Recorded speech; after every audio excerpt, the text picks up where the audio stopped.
Uy, kuyugi ko, nganong di man ka.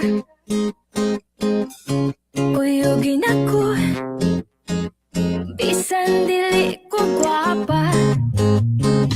Kahibalo ko, musto ya sa kaagi sa una. Sa mga bayani, nagigira lang para sa kuma. Isog mo dasma, andam mo away mamatay.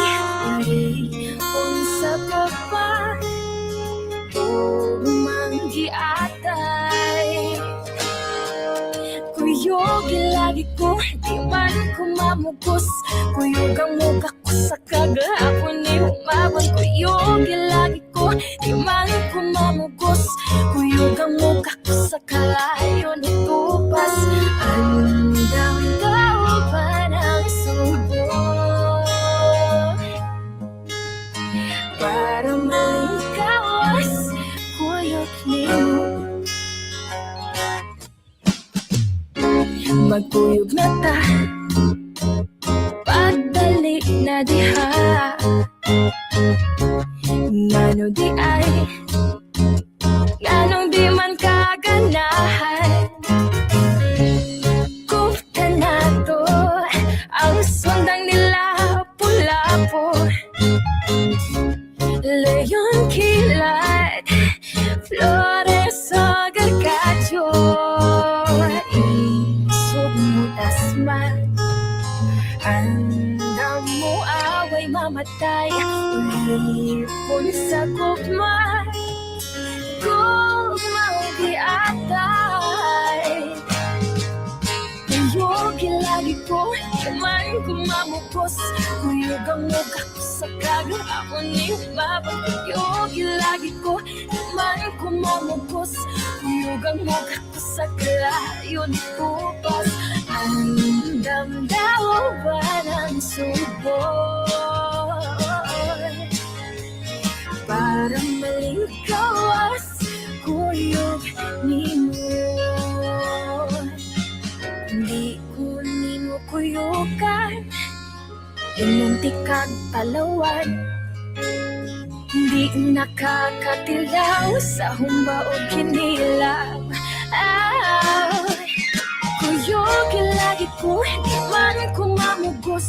Kuyogang mukha ko sa kagahapon ni umabon. Kuyogi lagi ko, di man ko mamugos. Kuyogang mukha ko sa kalayo ni tupas. Andam daw ba ng sabon para malingkawas kuyog nimo. Kuyog nimo.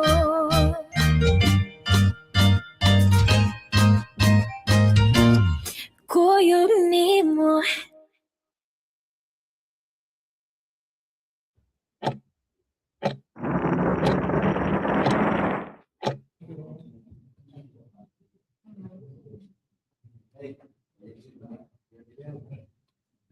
Malipayong pagsaulog sa 5 kagatos ug 5 ka tuig nga kadaugan sa Mactan. Maayong hapon sa tanan.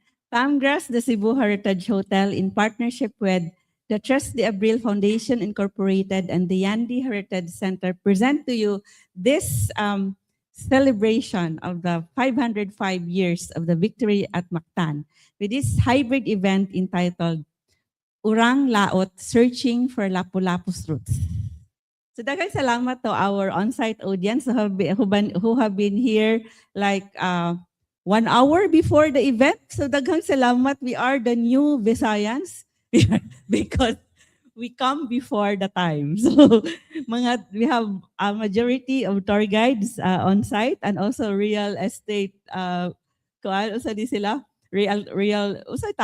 professionals, realtors or so realtors, and also so this is a discussion about our land and our sea.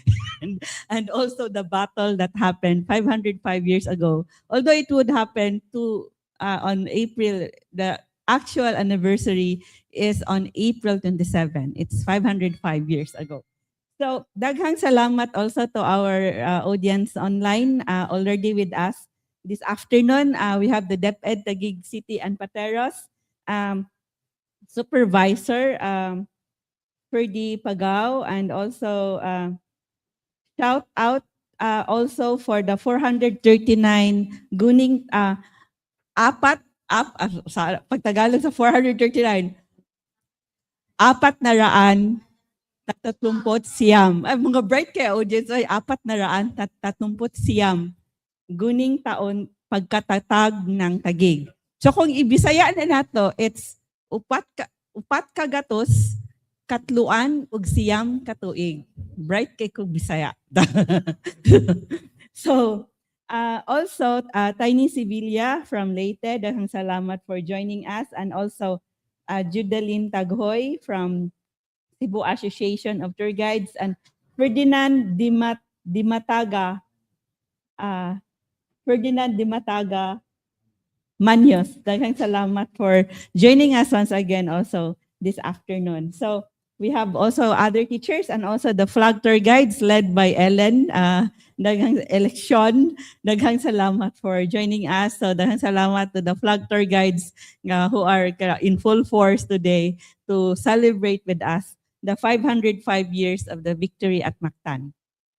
So aside from the April has so many, I don't know why battles happen on April. So we know on April, like we also celebrated earlier this month, the 128 years of the Battle of 𝗪𝗓𝗓.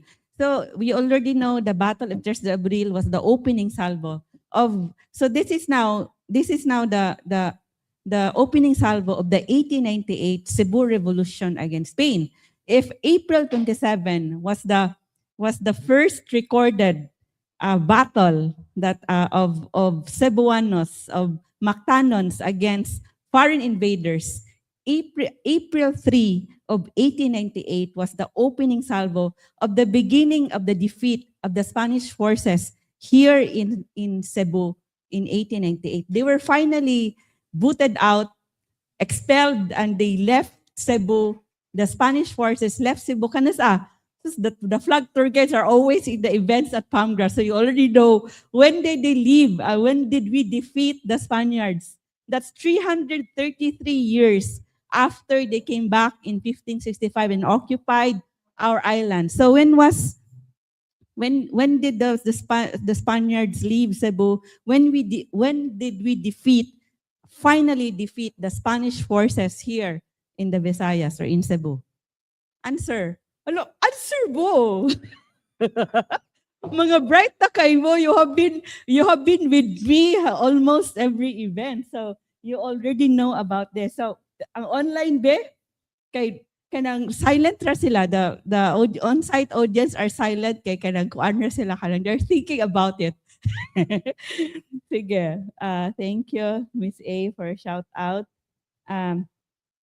So daghang salamat also to Sobi Wing from Canada for joining us online this afternoon. Sobi has also been our resource person and panelist a few years back, and he is the administrator of the Visayan Culture page, a page that has an advocacy on the Visayan culture, and its membership come from the different parts of the world.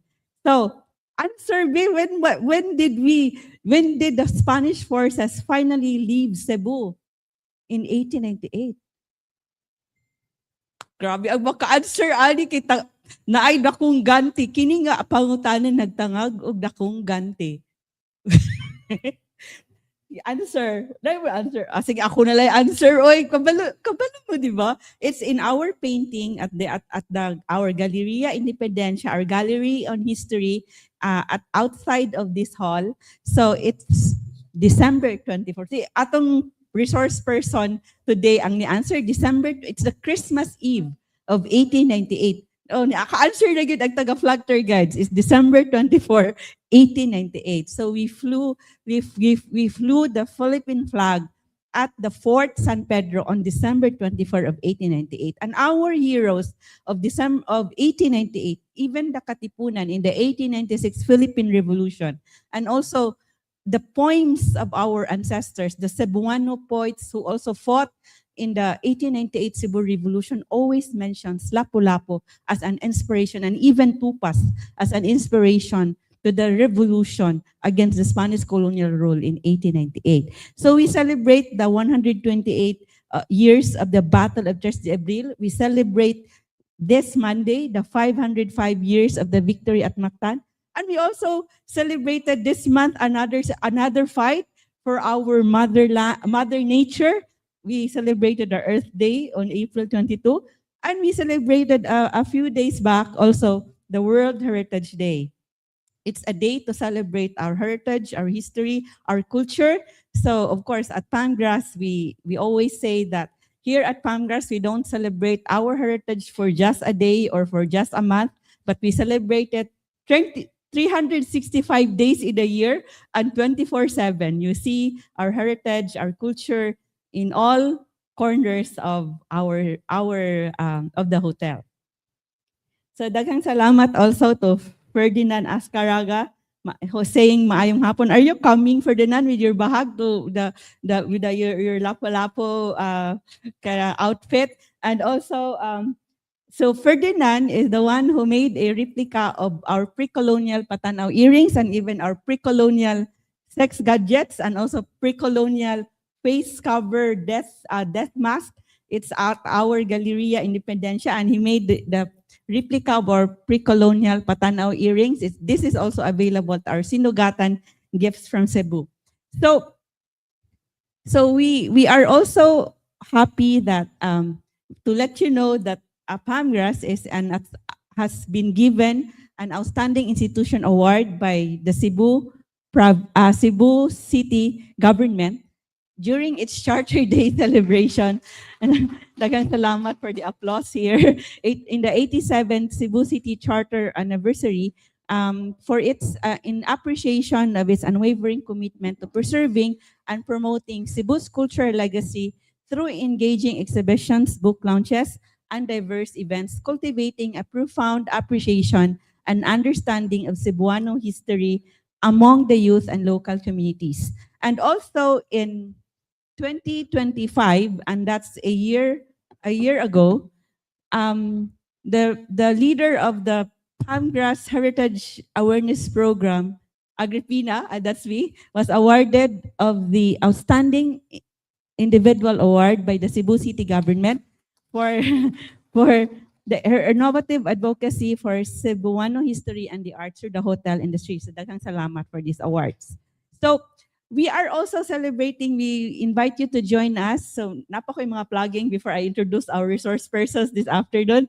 So we have our National Heritage Month celebration in May.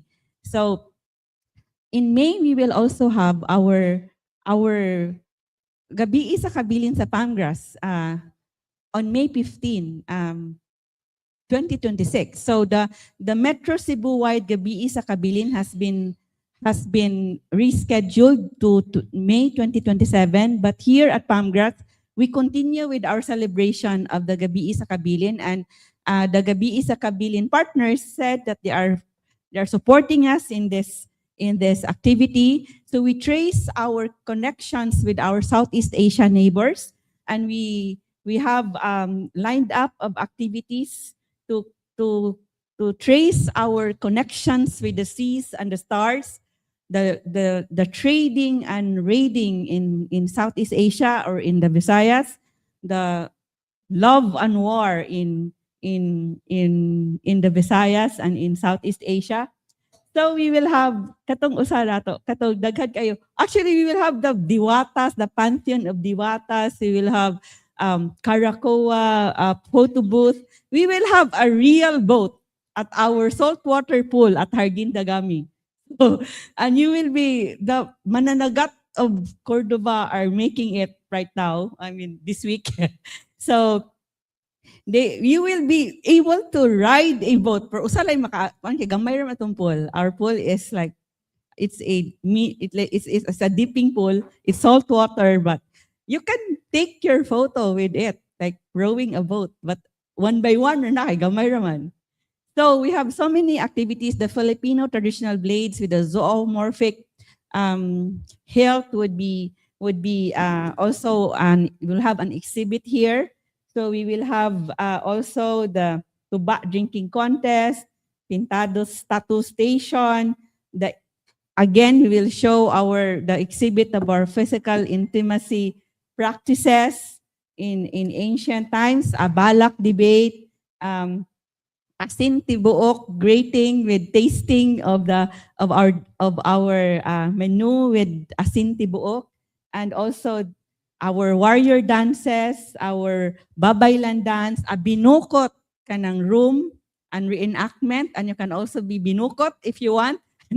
And so we have so many, and then a discussion with our Ateneo de Manila professor, also a book author, historian Dr. Efren Isorina, who will be discussing about the ancient Visayas maritime power, the raiding and trading in ancient Visayas, and its connections with our Southeast Asia neighbors. So join us on this night. It's free admission, and everyone is welcome by bayad. It's starting from 6 p.m. All the activities would be done simultaneously. So it's just like the 𝗕𝗵𝗊𝗂𝗀 𝗂𝗃𝗀, although it is only Pamgrass who would be continuing the 𝗕𝗵𝗊𝗂𝗃𝗀 this year. But our partners said that they are supporting us on this night.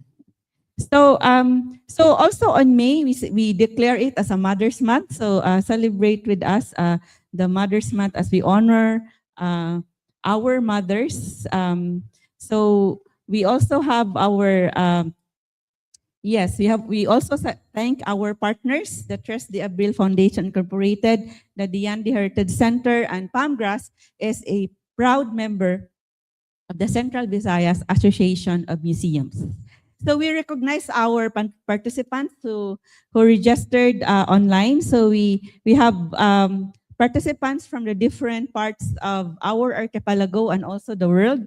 So we have our participants from Luzon, from the UP, University of the Philippines Center for Integrative and Development Studies, CIDS, Miriam College. We have also from Manuel Inverga University Foundation, from which part in Luzon is this? So wala ma-indicate sa akong script.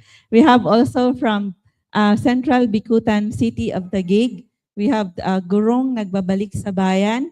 We have also from the Visayas, we have University of Southern Philippines Foundation, University of Cebu, LapuLapu, and Mandaue.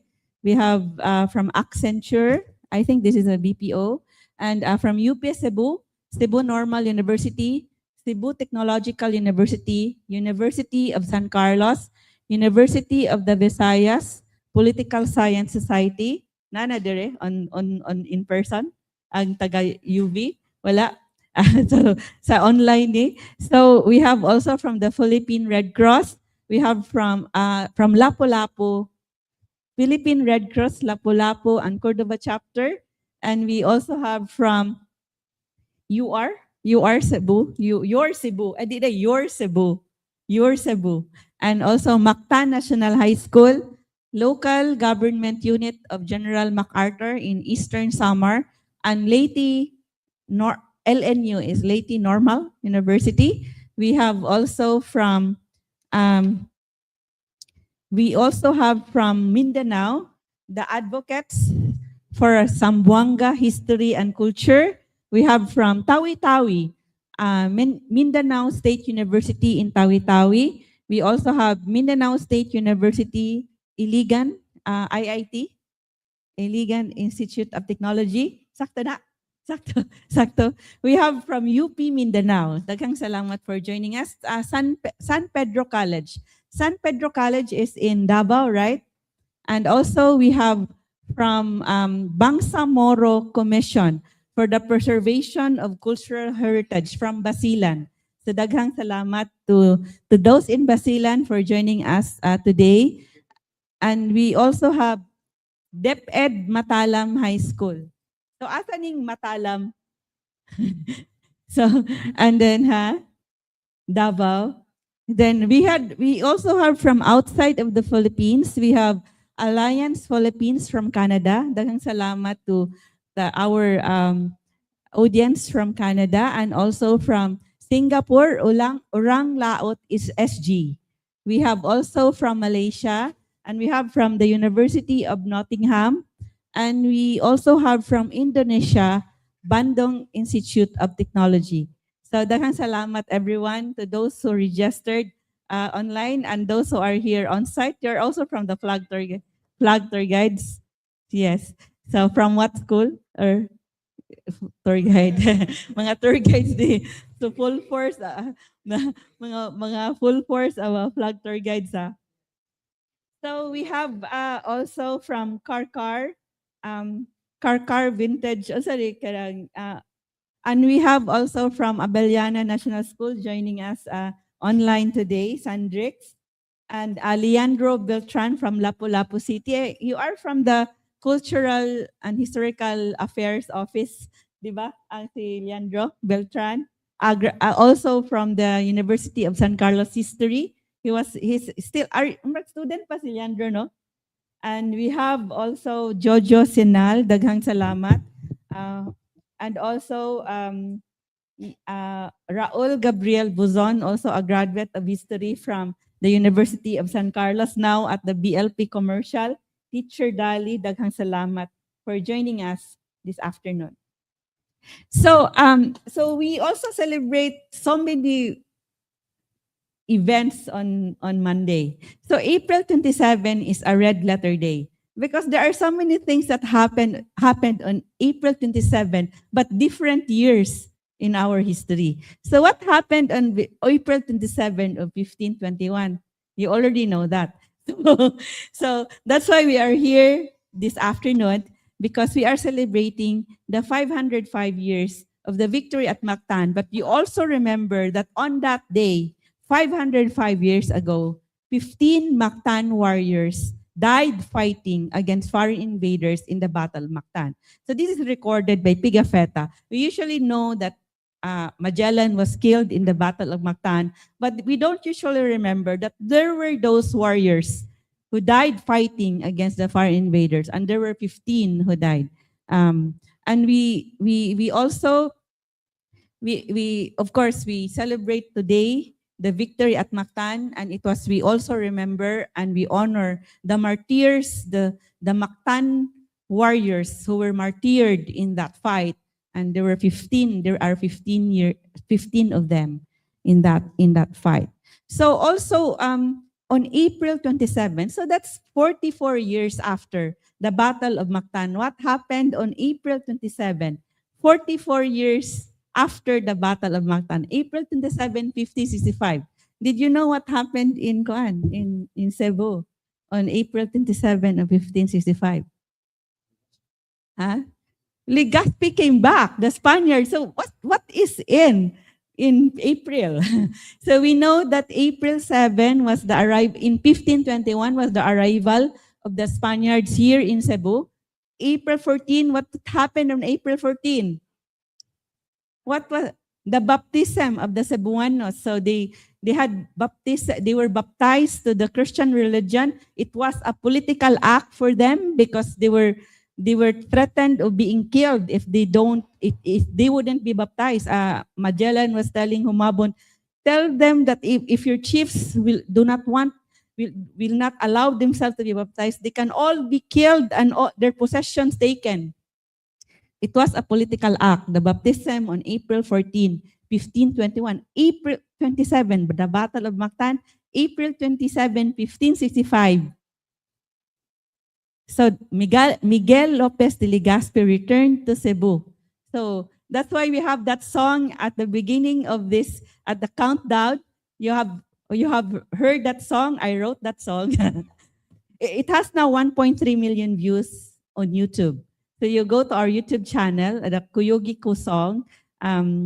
has now 1.3 million, 1,300,000, 300, 1.3 million, 1,300,000 views now on YouTube.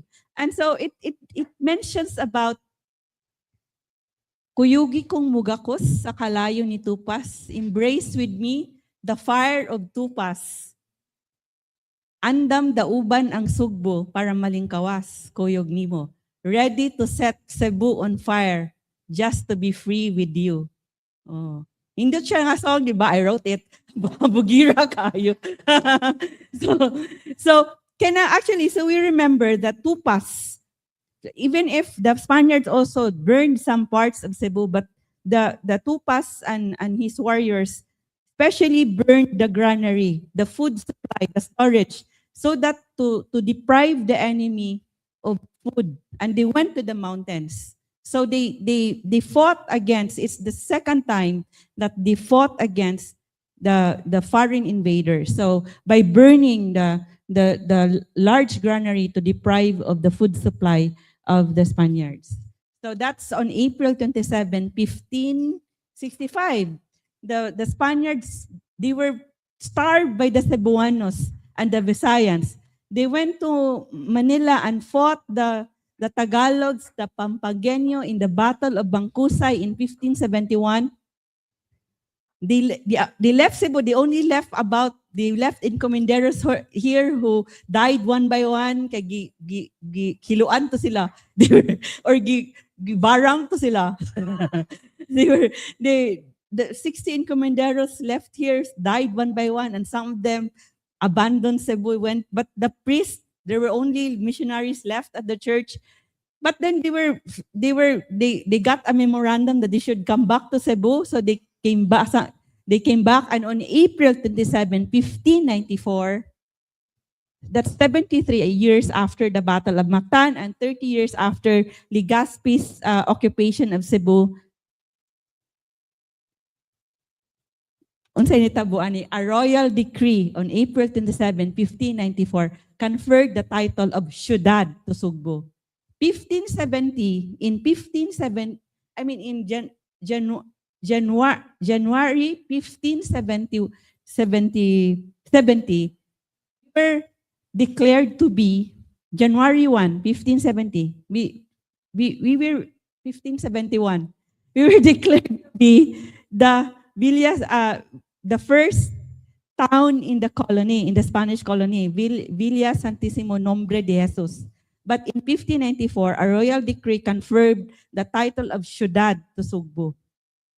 So, and in the same year, the residents of the Ciudad de Santísimo Nombre de Jesus were allowed to construct a galleon at their own expense to participate in the Acapulco trade. Although it already stopped, kadyuter na siya. So, mawala na siya akong today in history. So, the next time that I would ask you, kabalo na mo ani. So, when was the Ciudad conferred, that the title Ciudad, when was the Ciudad title conferred to Sugbo? What date? O date and sige.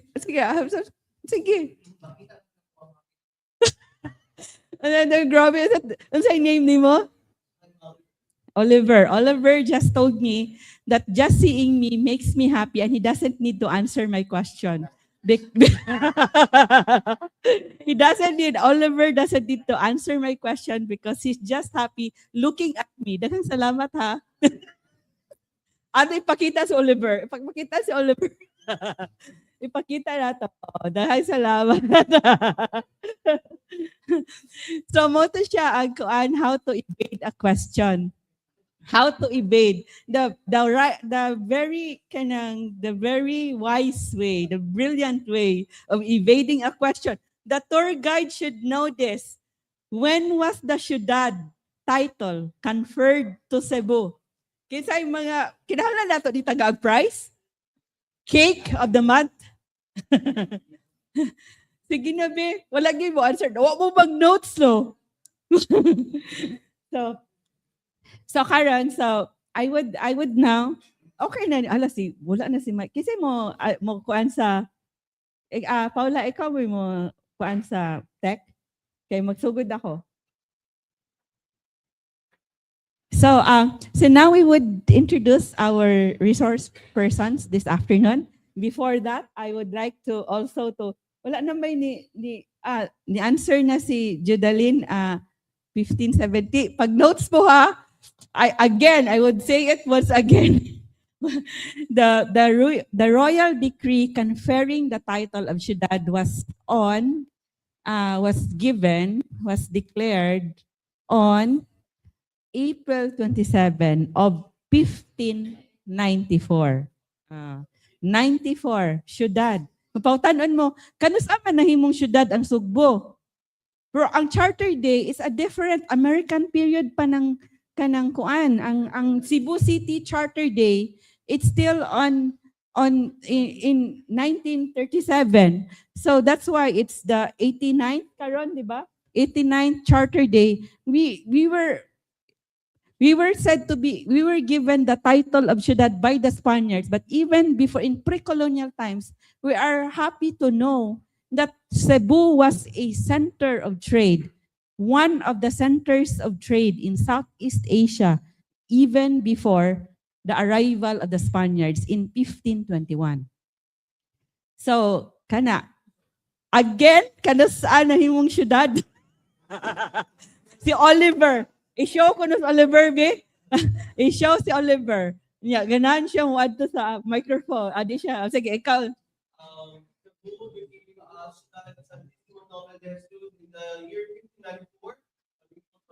Congratulations. Wala na yun siya. I'm just happy looking at you. So now we would like to introduce to you one of our panelists this afternoon as we answer the question, what was the identity? What were the roots of Lapu-Lapu? So we have been always seeing this on Wikipedia, online, and then saying that Lapu-Lapu was from Borneo, and then there was an uproar a few years ago in the 500 years of the victory at Mactan when a senator was saying that Lapu-Lapu was a Tausug, and so there have been so many discussions, and we have been discussing about this in many of our events every year. So we would like to discuss more about this. If there is a need to clarify, or could we really have a clarification about this, or is this a continuing study? Is it true that Lapu-Lapu was not from Mactan? What was the identity of Lapu-Lapu? Was he a native of Mactan? Or was he a sea nomad? Was he a person, a part of the people of the seas, or a sea nomad? So one of our panelists today is very important for Palmgrass because he was the one who brought us to Sulu. If you have seen our video about the roots of the Sinulog, and we trace the Sinulog as far as Sulu, it wouldn't have happened. You will still see the video Sinulog, the Sulu roots at the Palmgrass, the Cebu Heritage Hotel YouTube channel. So he was the one who brought us there. So and made sure that you are safe in Sulu. So he is a former student regent of the Mindanao State University system. He obtained his undergraduate degree in political science at the Mindanao State University in Tawi-Tawi, and he also got a University System Leadership Award. He got his master's masteral thesis in the University of the Philippines, and his thesis, Pagtuhan, the Tausug Spiritual Tradition, was a recipient of the 2015 National Book Development Trust Fund, and it was published by the University of Press in 2021. It will be soon available here at Palmgrass, and it was selected as a finalist for the best book in spirituality and theology during the 40th National Book Awards. And he is Right now, an assistant professor and college secretary at the UP Institute of Islamic Studies, teaching Islamic thought, legacies of Islamic civilization and moral history, society, and culture. He has been our resource person about the roots of the Sinulog, and also he was our resource person on the Baluarte, the watchtowers. He was also our resource person on our discussion on the Battle of Bangkusay and many other discussions. So his other research interests include the pre-Hispanic Philippine history, Islam in the Southeast Asia, and many others. So it is our pleasure and it is our honor to have with us once again today, Professor Darwin Absari. Ngayong hapon sa inyong tanan. Please greet again, Professor Darwin. Ngayong hapon sa inyong tanan. Assalamu Thank you for alaikum. your invitation. Assalamu alaikum. Peace be with you. Magsukol to Professor Darwin for joining us again today. So our next resource person has also been our suki in many of our discussions on the Battle of Mactan. He is an expert, so he is always the recommended person to defend Lapu-Lapu. So he was the one who led a signature campaign to make sure that the sculpture, the statue of Lapu-Lapu in the Liberty Shrine would not be removed. And he was very successful in that campaign. And so he is the author of the Lapu-Lapu City History. He is a former radio anchor, a magazine editor, a newspaper columnist. He was formerly LTFRB regional director in many regions in our archipelago, in Region 7, and many regions in Luzon. And he is right now a columnist of Sunstar Daily and Super Balita Cebu. He was formerly the administrator of the Mactan Cebu International Airport. And he is now the administrator. Nagid siya sa transportation, air, kanang land. Ang sea may wala pa. Kana mo iyang aim to conquer the air transportation, the land transportation. Ang umaabot ana, watch out for him conquering the sea transportation. He is now the administrator of the bus terminal operations of the Cebu province. And he is presently a commissioner of the Cebu City Cultural and Historical Affairs Commission. Please help me welcome once again, 𝗷𝗫𝗄𝗏. May hapon ninyong tanan, Oliver. May hapon. And I'd also like to remind ang April is also the month of the Battle of Bataan. So that's another battle that happened in April in the Philippine history. Daghang salamat, mga hapon. So it's actually the fall of Bataan. Araw ng Kagitingan. So this daghang salamat, Ahmed, for accepting once again our invitation for this discussion today. So wala pa yun. You need to educate many more Cebuanos and Upunganons to know more about Lapu-Lapu so that there will be other resource persons from Cebu who would discuss about this. So daghang salamat to Ahmed. And so now we would like to ask these questions. So to our resource persons, we would like you to know that as we go along, we would be reading your comments and also your questions at our Facebook live event page. So at our live streaming right now. So we invite you also to share this event at the Palmgrass, the Cebu Heritage Hotel Facebook page. It is also at our YouTube channel right now, but I don't watch it during the event. I'm only looking at our Facebook live, and so you can share it. And also, Yumi also, yes, daghang salamat to USC Museum, Daniel Nino Paklihan, for joining us this afternoon.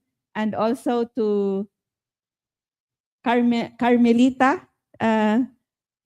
de Haresco answering.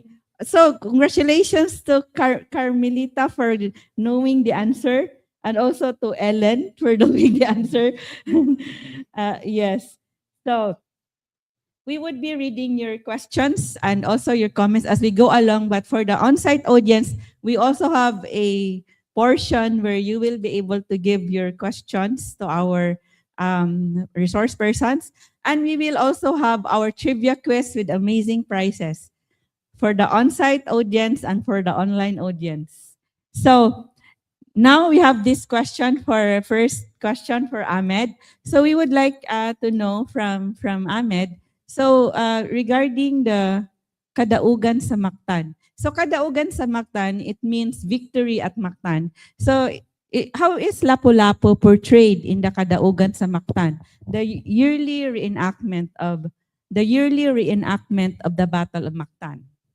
Well, first of all, of course, Lapu-Lapu is portrayed in the yearly reenactment of the victory of Mactan as a young and handsome dato of the island of Mactan. No? And he is powerful and he commands a sizable number of warriors, which of course in the reenactment fights with the warriors also of Magellan.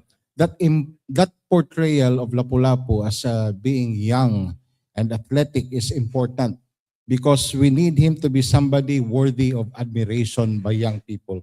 Which is why, if you remember, I was one of those who opposed the portrayal of Lapu-Lapu during the quincentennial year as somebody who is old. No? Because to me, that would be a desecration of the memory of a hero that people would like to emulate in his virtues, in his prowess, in his athletic stance, no? And that to me is also significant because if you will remember, the silhouette of Lapu-Lapu is actually in the logo of the Philippine National Police and the Bureau of Fire Protection. Now, what would it make? What sense would it make if we have in those logo the silhouette of an old man instead of somebody bringing a kampilan with him? Magsungkod na lang siya.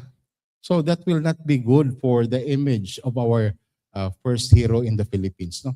And by the way, I would also like to mention that as per information by the Tourism Office of Lapu-Lapu City, the reenactment this coming Monday will feature 𝗟𝗏𝗂 Camacho as Lapu-Lapu and 𝗍𝗪𝗔 Matutinaw as Magellan and 𝗍𝗂𝗶𝗃 Cosolon as the Bulakna. No? Earlier, it would have been Habibi and Shanpilayo, but I think they withdrew because of personal reasons. And so now we have alternates. There was even a time that Manny Pacquiao was the Lapu-Lapu, and I think this is very important for us to continue a tradition of showing Lapu-Lapu as somebody worthy of admiration, worthy of emulation by the Philippines and by the world. So is the battle really portrayed in the reenactment? I remember when, you already know about this. I always talk about this. I was born in Cebu, but I grew up in the mountains of Mindanao in Bukidnon. And my mother would usually bring us to Cebu here every year. And I remember a very important trip to Cebu was witnessing when I was in grade 4. I still remember my photo in the statue with my siblings and my cousins. It was a very important. It was really like imprinted of my memory, the reenactment of the Battle of Mactan. I just remembered those in bahag and in traditional attire, but I don't remember anything else. But how is the Battle of Mactan portrayed in the reenactment? Perhaps one of these days you should be invited to the reenactment so that you will have a personal experience of actually witnessing the Battle of Mactan reenactment. No? But just to refresh our viewers, this was actually started in 1979 by Boy Odilao, the same person who also founded the Sinulog Festival. No? And in this reenactment, ladies and gentlemen, it is carefully choreographed, and there are things that sometimes some people be taking for granted. For instance, the timing should be such that it is actually the tide is actually in accord with the story of the Battle of Mactan. Because if you have such a high tide, for instance, there will be a difficulty in the battle scene. Because of course people might drown instead of them running around and fighting each other. No? And in the actual um, historical accounts also, the battle actually happened during low tide, no? Which is why the galleons of Magellan were unable to hit the shorelines with their cannons because they were positioned far away because it was low tide. No? And this will also be observed during the reenactment. I understand that tomorrow, one of the highlights will be, I think, 3 huts will be exploded, no? Will be burned, no?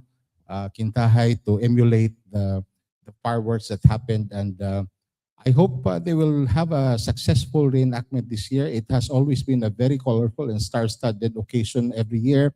There were even times when I emceed the reenactment, and it was President Gloria Macapagal-Arroyo who was the main guest. And it's always been a celebration of unity, a celebration of freedom.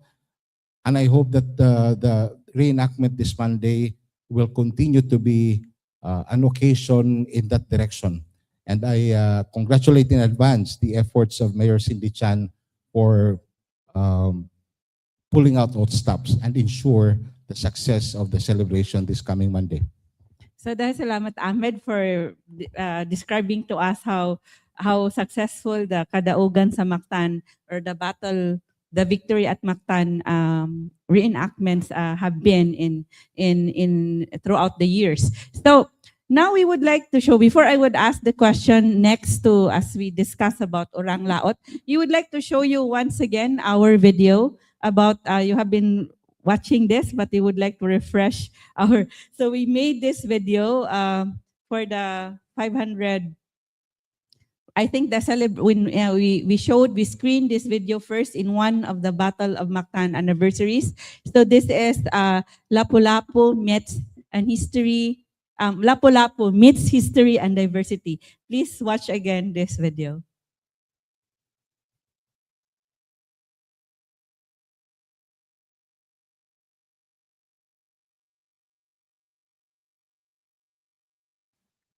In 2018, we tried to look for folk stories about Lapu-Lapu, and we were able to talk with a Redemptorist missionary whose mission area was Mactan Island, Father Emmy Maningo of the Redemptorist. He told us about these stories that the people told him. So these people were urban poor and fisher folks of Mactan Island. Ang papa ni Lapu-Lapu nga mao ang dato chief nagdamgo dong Lapu-Lapu kining nagdamgo man ko gabi uy nga dunay dagko kayong mga barko dong nga mudunggo sa atong baybayon nya mga naog ang mga puti nga mga dagkong tawo nya giingnan ko sa nagpadamgo nako ihatag ka ng imong baston kanang imong sungkod ngadto ni Lapu-Lapu ingna si Lapu-Lapu imong anak nga mo'y musunod nimo pagka dato chief kining akong baston, kining akong sungkod, ilamba ni, pilia ang lubi nga, pinakalubas, pinakagahi, the most mature and the hardest of all the coconut trees, hit it with my cane. If my cane breaks, that's it. We are finished.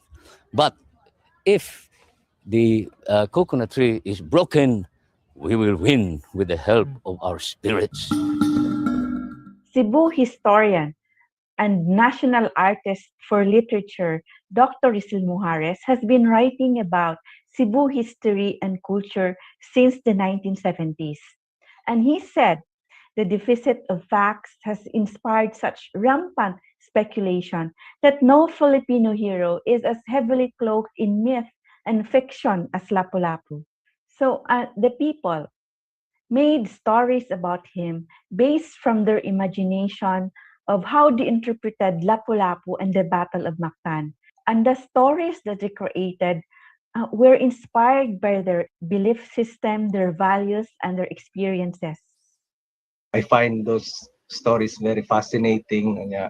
Again, like you take these narratives as it is, as data that can help you understand ang local belief systems, ang ilang mga values, ang ilang mga historical experiences. So for me, these types of narratives, they are actually quite packed with information that can help you better understand ang local society, ang local community.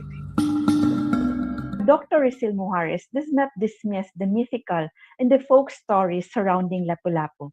Instead, he offers to view Lapu-Lapu through two lenses, the historical Lapu-Lapu and the mythical Lapu-Lapu. Yap, ana. Unya, nanganaog na ang si Magellan. Unya, din sila nag-atang. Ana, kay hunas man. They were big, taklubo bitaw, big giant clams.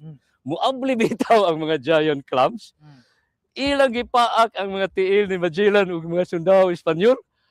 Ang ug gipaakan ng imong tiil, di nakakadagan, di nakaka-defend themselves. Agi do o lang nila Lapu-Lapu, agi tigbas sa ilang kampilan. So according to Magellan's scribe Antonio Pigafetta from the English translation of Blair and Robertson, an Indian hurled a bamboo spear into the captain's face, but the latter immediately killed him with a lance which he left in the Indian's body.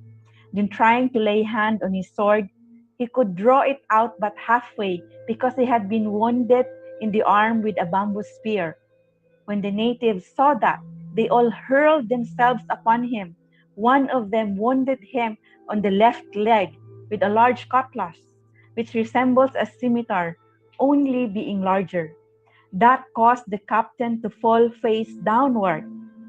When immediately they rushed upon him with iron and bamboo spears and with their cutlasses until they killed our mirror, our light, our comfort, and our true guide.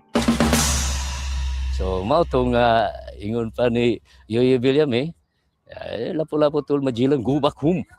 When Magellan visited in Mactan, the questionized him everyone.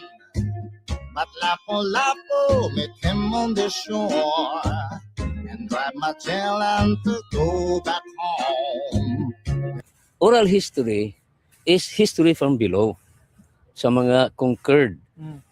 Academic history is history from above from the point of view of the conqueror. So kana si Hernando Magellan, conqueror. So mo na nga i-highlight yun nila ang marker sa conqueror.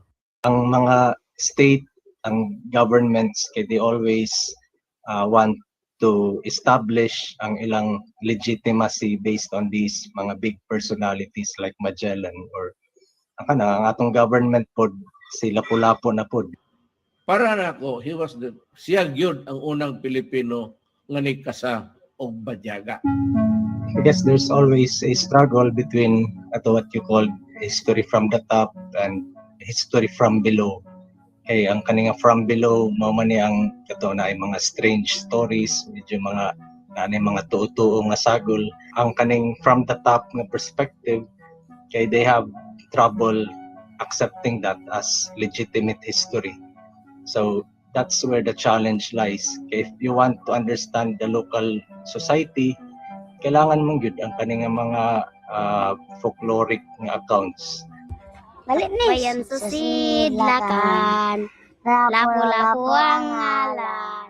Palmgrass, the Cebu Heritage Hotel, has been a venue of conversations about history, the history from the points of view of academicians and scholars, about historical science, and also these stories, the history from the point of view of the people, the folk stories, the legends, and the myths, because we want the young people to be excited about learning about our past and also to have diverse views and holistic views on these events in our history, for them to analyze the present and help them plot the course for their future.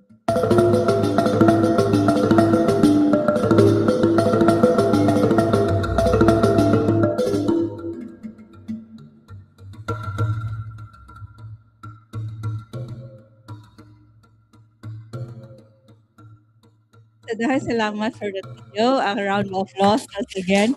So it was created by Social Communications Asia, our partner in our Heritage Awareness Program at PAMGRAS, Prospero Lapot.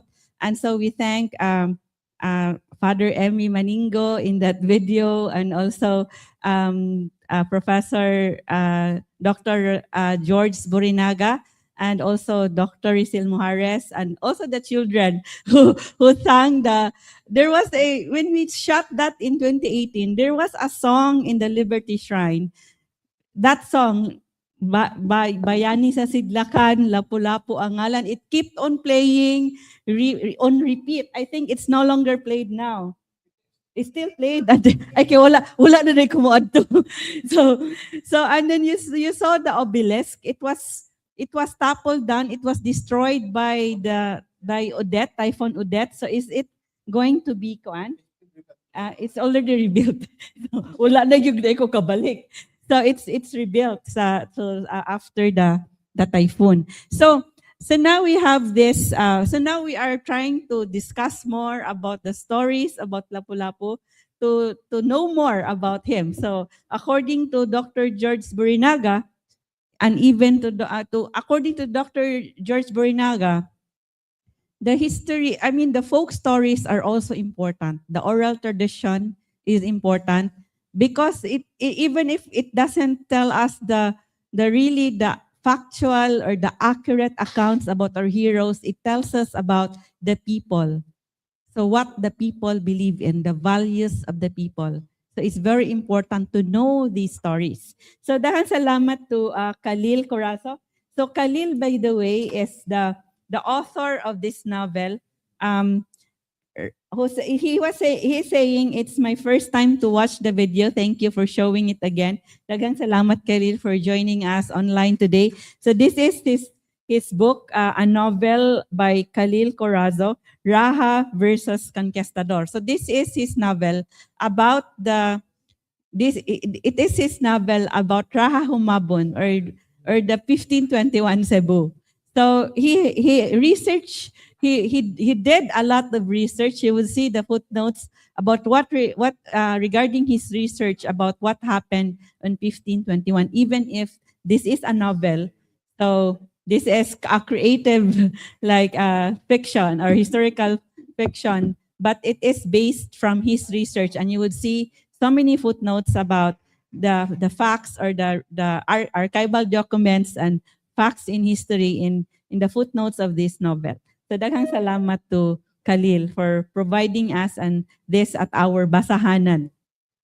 So now we would like to give our question to Professor Darwin. So we have Professor Darwin Absari. So we know that his research interests include the pre-Hispanic Philippine history and also Islam in Southeast Asia and many other studies about our history in the archipelago. So we would like to ask Professor Darwin regarding the Orang Laot. So what is the Orang Laot? Who are the Orang Laot?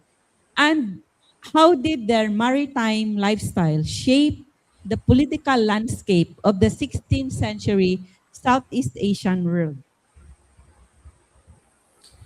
That's a very interesting question. Orang Laot is a Malay term. Orang means people. Laot means sea.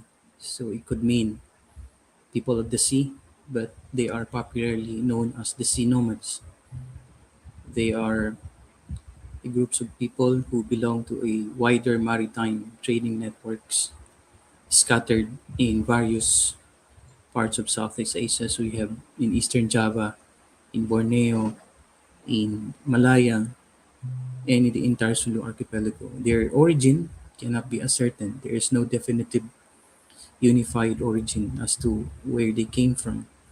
But most of the oral traditions of the Orang Laut in the Sulu archipelago would point to Johor as the place of their origin.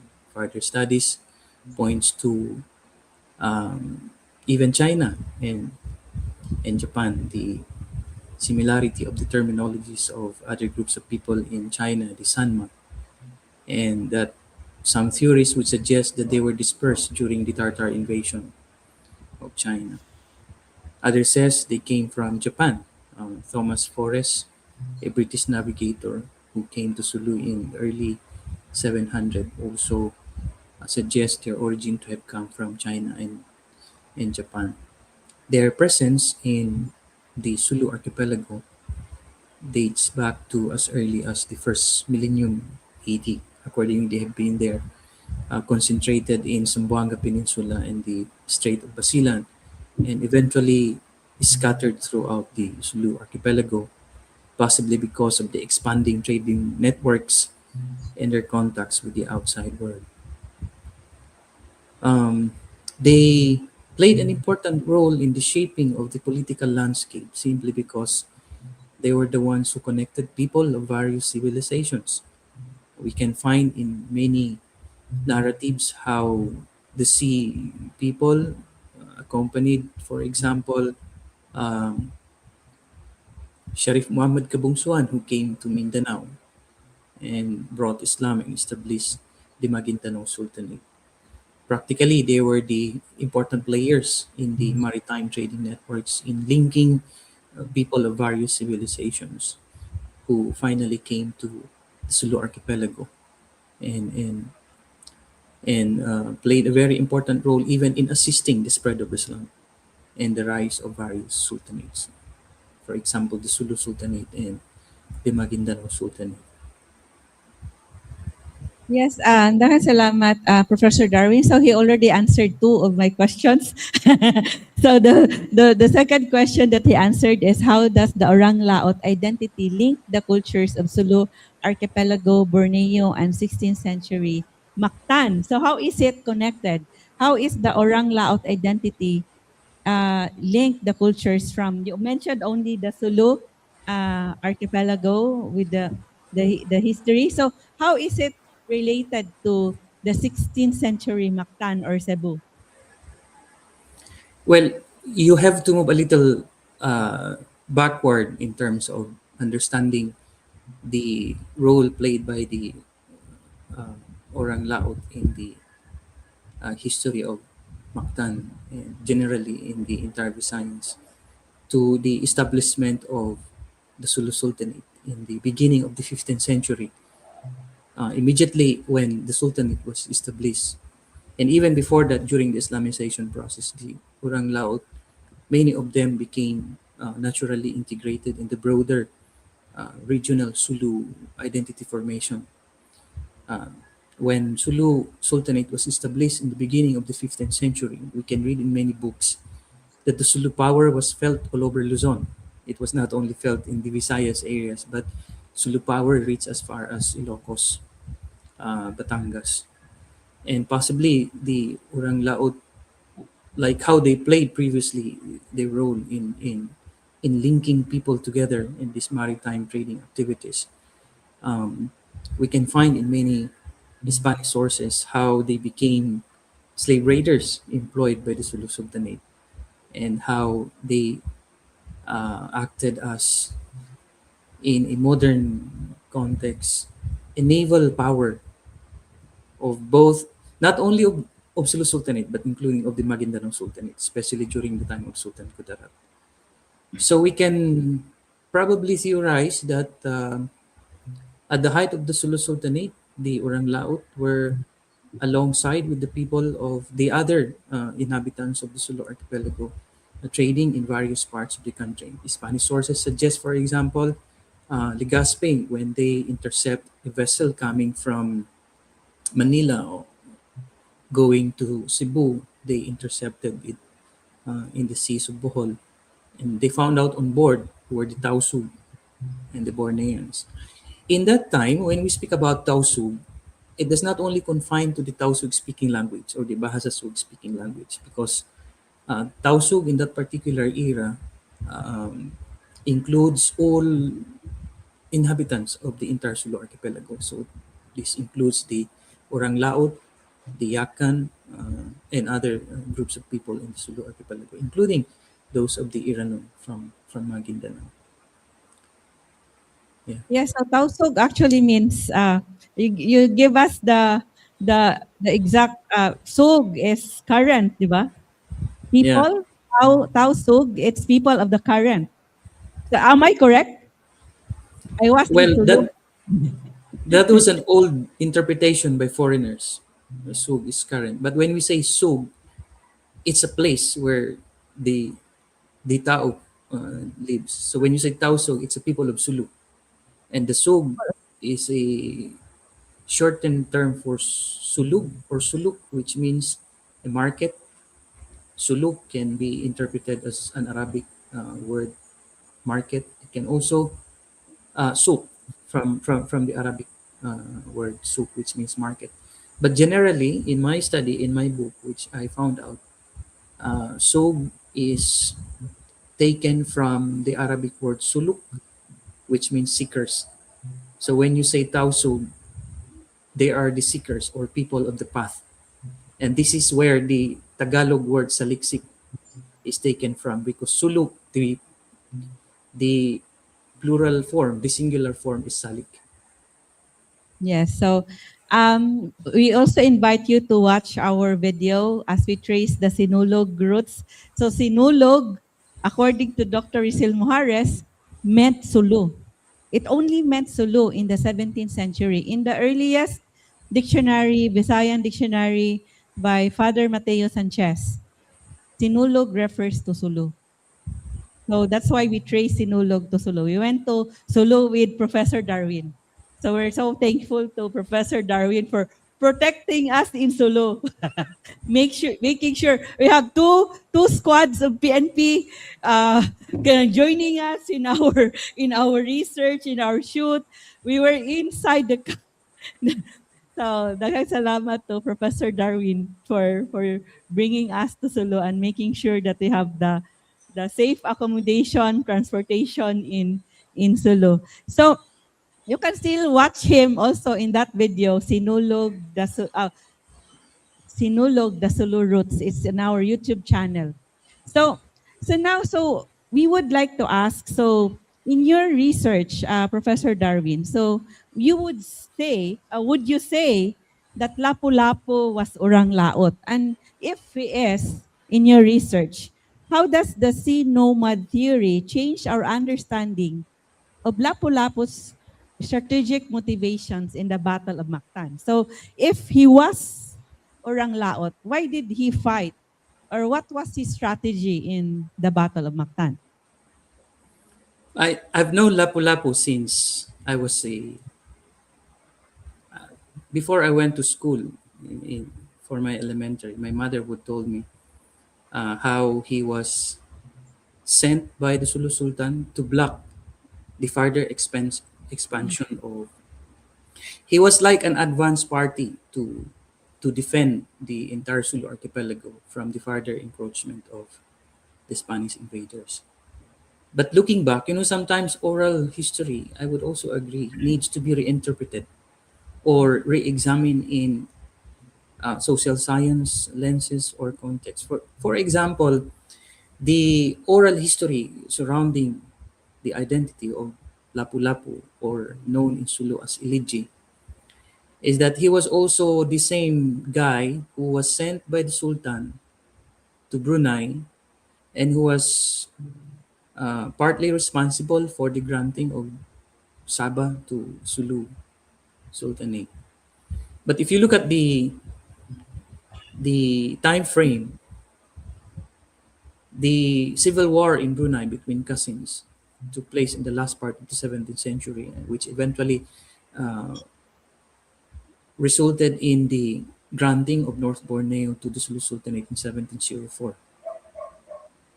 1521 was the period when 𝗟𝗪𝗔𝗓 or Lapu-Lapu was sent by the Sulu Sultan to Mactan to prevent the further invasion of the Spanish government in the Muslim Mindanao area. So there might have been some confusion in the identity, but nevertheless, Lapu-Lapu is perceived or believed, to some extent believed by all Muslims to have come from Mindanao and that he was a Muslim.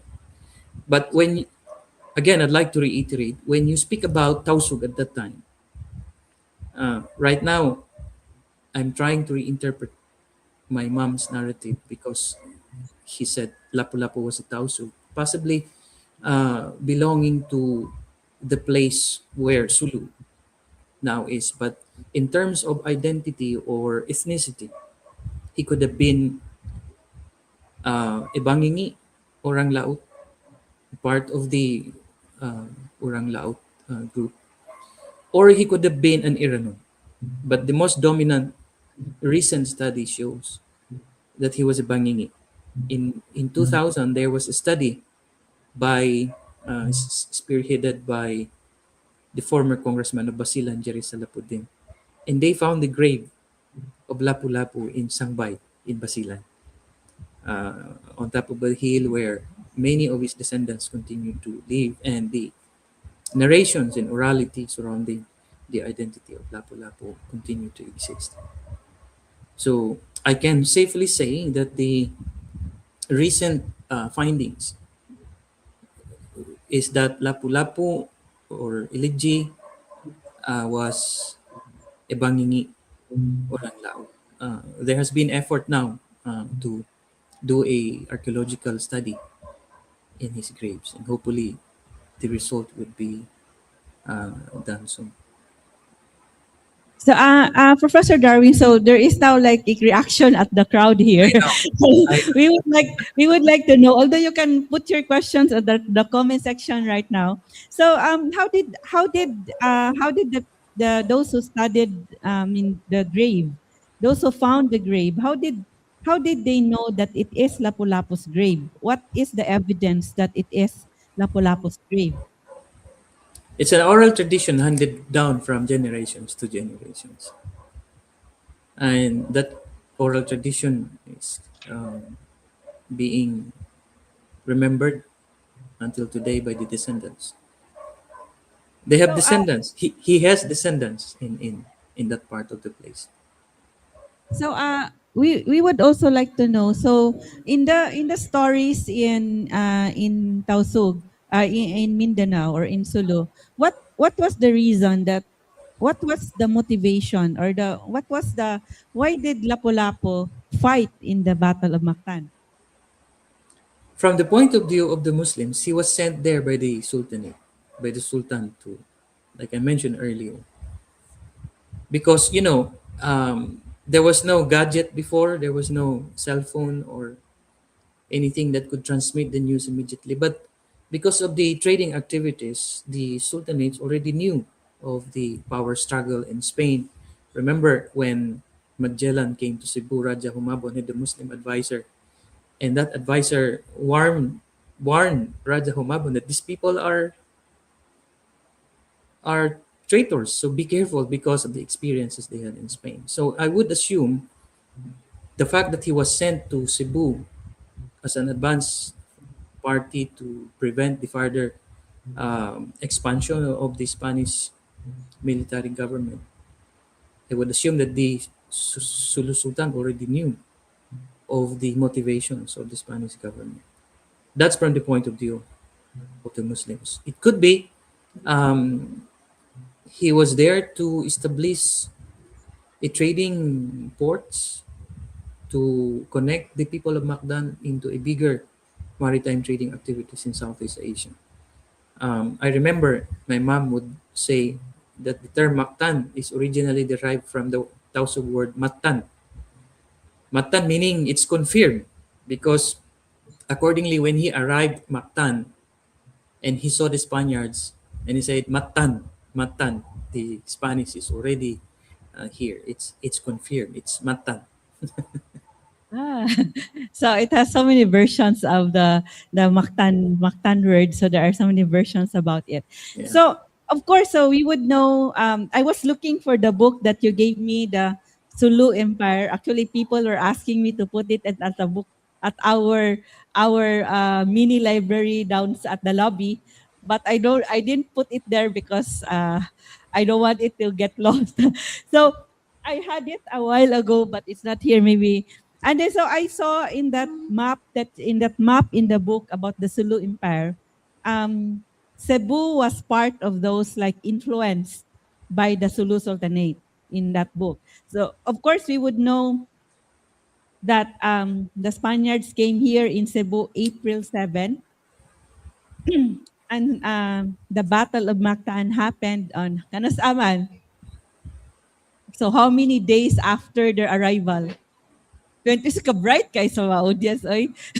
So it happened 20 days. So we don't know the sailing time from Sulu to Cebu, or if it could be possible that he was not yet here during the time, or but then so we would discuss more. Maybe it's for further study. So daghang salamat to Professor Darwin. So you can put your questions at the comment section. Nanay questions here, but then we still have questions for Ahmed. And so we would give your questions to Professor Darwin in a while. So so we would also like you to know that here at Palmgrass, we have our bookshop, Basahanan, and we have our books. It's displayed at our Basahanan bookshop and mini library downstairs. And we have some books at our registration table. And so you would know more, one-fourth of this book, Lapu-Lapu, the Conqueror of Magellan. This is a novel by Vicente Gullias. But the first part of this is an introduction and also an annotations by Dr. Risil Muhares. So this is our reference when this is one of our references when we made the video that you saw. So there are so many there are so many details here. Really like before, so this is like the whole book, and this is the 1/4 of the book is by Dr. Risil Muhares. Before the chapter 1, the book is the Lapu-Lapu Conqueror of Magellan. It's a novel, so it's a historical fiction also. Like the folklore, the oral tradition that Bulakna was the wife of Lapu-Lapu. But of course, it's not in the archival documents because, of course, the chronicler Pigafetta did not write the names of the women in Cebu at that time. So this is a very important book. And also, we have our book here that you would also see some discussions about the Orang Laot by Junicio C. From the thesis of Heidi Gloria in 1973. So Heidi Gloria is from the University of San Carlos, and she wrote about Orang Laot, and she agreed that Lapu-Lapu was Orang Laot. But Junicio C. and Risil Muhares had a different opinion. They did not agree. We will have maybe we will have Dr. Redonce Ahmed. We will have our history author of Lapu-Lapu City discuss more about this. And also because our ancestors, the Visayans, were really like raiders and navigators. We would discuss that more on May 15, the Gabi sa Kabilin sa Palmgrass, about the maritime power of the Visayas in ancient times, like in pre-colonial times, like as early as 1100s. The Visayans already raided China. They were seafarers, navigators, shipbuilders. And we have been discussing about Dr. Vicente Villan of the Department of History of the University of the Philippines, Diliman, who described the Visayans as the terror of the seas in Asia or Southeast Asia in 1100s or earlier than that. So we have the books by Dr. Vic Villan, Ilaya, Ilawod about ang bayan sa harap ng hamon ng kolonisasyon. So there are so many articles here about our history and our heritage, puod, kasaysayan at kalinangan, history and culture ng pamayanang maritimo sa Pilipinas, of the maritime communities in the Philippines. And also this book, Kaagi o Kabilin, pagsipat sa mga estadong bayan at circumnavigation sa kasaysayan at kalinangang Pilipino. So they also released this, I think, to celebrate the 500 years of the victory at Mactan. So now we have the question for Ahmed. So there is a comment now. John Jeffrey Dungog, also a heritage advocate, an advocate for indigenous peoples, and he is asking, please explain the tattoos and Islam. And Karkar Vintage is saying, I'm trying to connect dots now between Lapu-Lapu and the Orang-Laot. Clearly the dynamics. Pwede na to ma-show ang comment ni Koan. Michael, may we show the comments of Karkar Vintage? So clearly the dynamics in economic trade shifted when Spain held Cebu. How did that affect Orang-Laot on their trade? Were there nomads responsible for Spaniards creating 40 watchtowers against raids in south of Cebu? Oral tradition called them Moros. Were these the same natives? Joe Romano said, based on what your mother told you. So according to Professor Darwin, it's one of the bedtime stories. So it's the folk. It is in oral tradition among the Tausug that Lapu-Lapu was one of them. So now we would like to ask Ahmed. So Ahmed wrote the history of Lapu-Lapu City, and he had been a fierce advocate for Lapu-Lapu being a hero, not only of Cebu, but of the whole country. May we have Ahmed now? So we would like to ask we would like to ask Ahmed regarding what is your perspective on the claim that Lapu-Lapu was an Orang-Laot from Borneo? Yeah, good question. But before I answer that, I would like to express my deepest, my profound respect and admiration for Professor Darwin Absari. His works are truly remarkable. And having said that, I'd like to remind everyone that we are observing this Kadaugan sa Mactan celebration as an event of unity. So whatever we believe in so far as Lapu-Lapu's origins is concerned, let us not be divided over it, but instead embrace the fact that we should all be united in continuing Lapu-Lapu's quest for sovereignty and self-determination. Our discussions here today should not be taken as a distraction of our love for freedom. These are things that enrich our minds and uphold the continued relevance of Lapu-Lapu in present times. So di ta mag-away ana, Rather, let's just discuss these things with an open mind. Kaya puros man ta mga bright. Now, having said that, can we move to my slide, please? I would like to stress our belief that Lapu-Lapu was a local hero, a native king of Mactan who did not come from a foreign land. Okay, there you are. We will examine the historical evidence of this assertion. Next slide, please. There are some people who contend that an Orang-Laot, si Lapu-Lapu was an Orang-Laot or a sea nomad from Borneo, and that he was a Muslim warrior and not a native Visayan hero. Next slide, please. Why this source matters. 𝗕𝗂𝗏 was a first-hand detailed account, wrote a first-hand detailed account of everything he witnessed during the expedition. So para nako siya gyud may primary source nato on everything about Lapu-Lapu and nobody else. Later writings about Lapu-Lapu came only as inferences and not actual facts based on actual experience, because Lapu-Lapu was the personal chronicler and eyewitness to the Battle of Mactan in 1521. He recorded that Lapu-Lapu is called a king and the lord of Mactan. And he is described as a rival to Dato' Zula, also another Mactan chief. And at the time, there was no mention of Borneo origins as per the writings of 𝗕𝗂𝗏.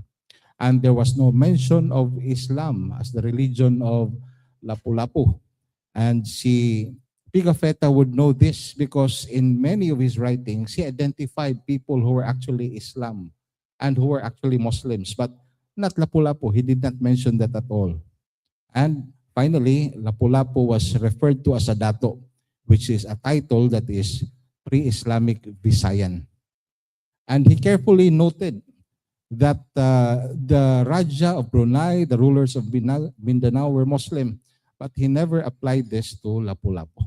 No? So that is a primary source from Pigafetta. Next slide, please. Who were the Orang Laot? In the first column, you will see that sea nomads of the Malay archipelago were the Orang Laots, primarily from the coasts of Sumatra, Johor, Rao, etc., etc. No? Now,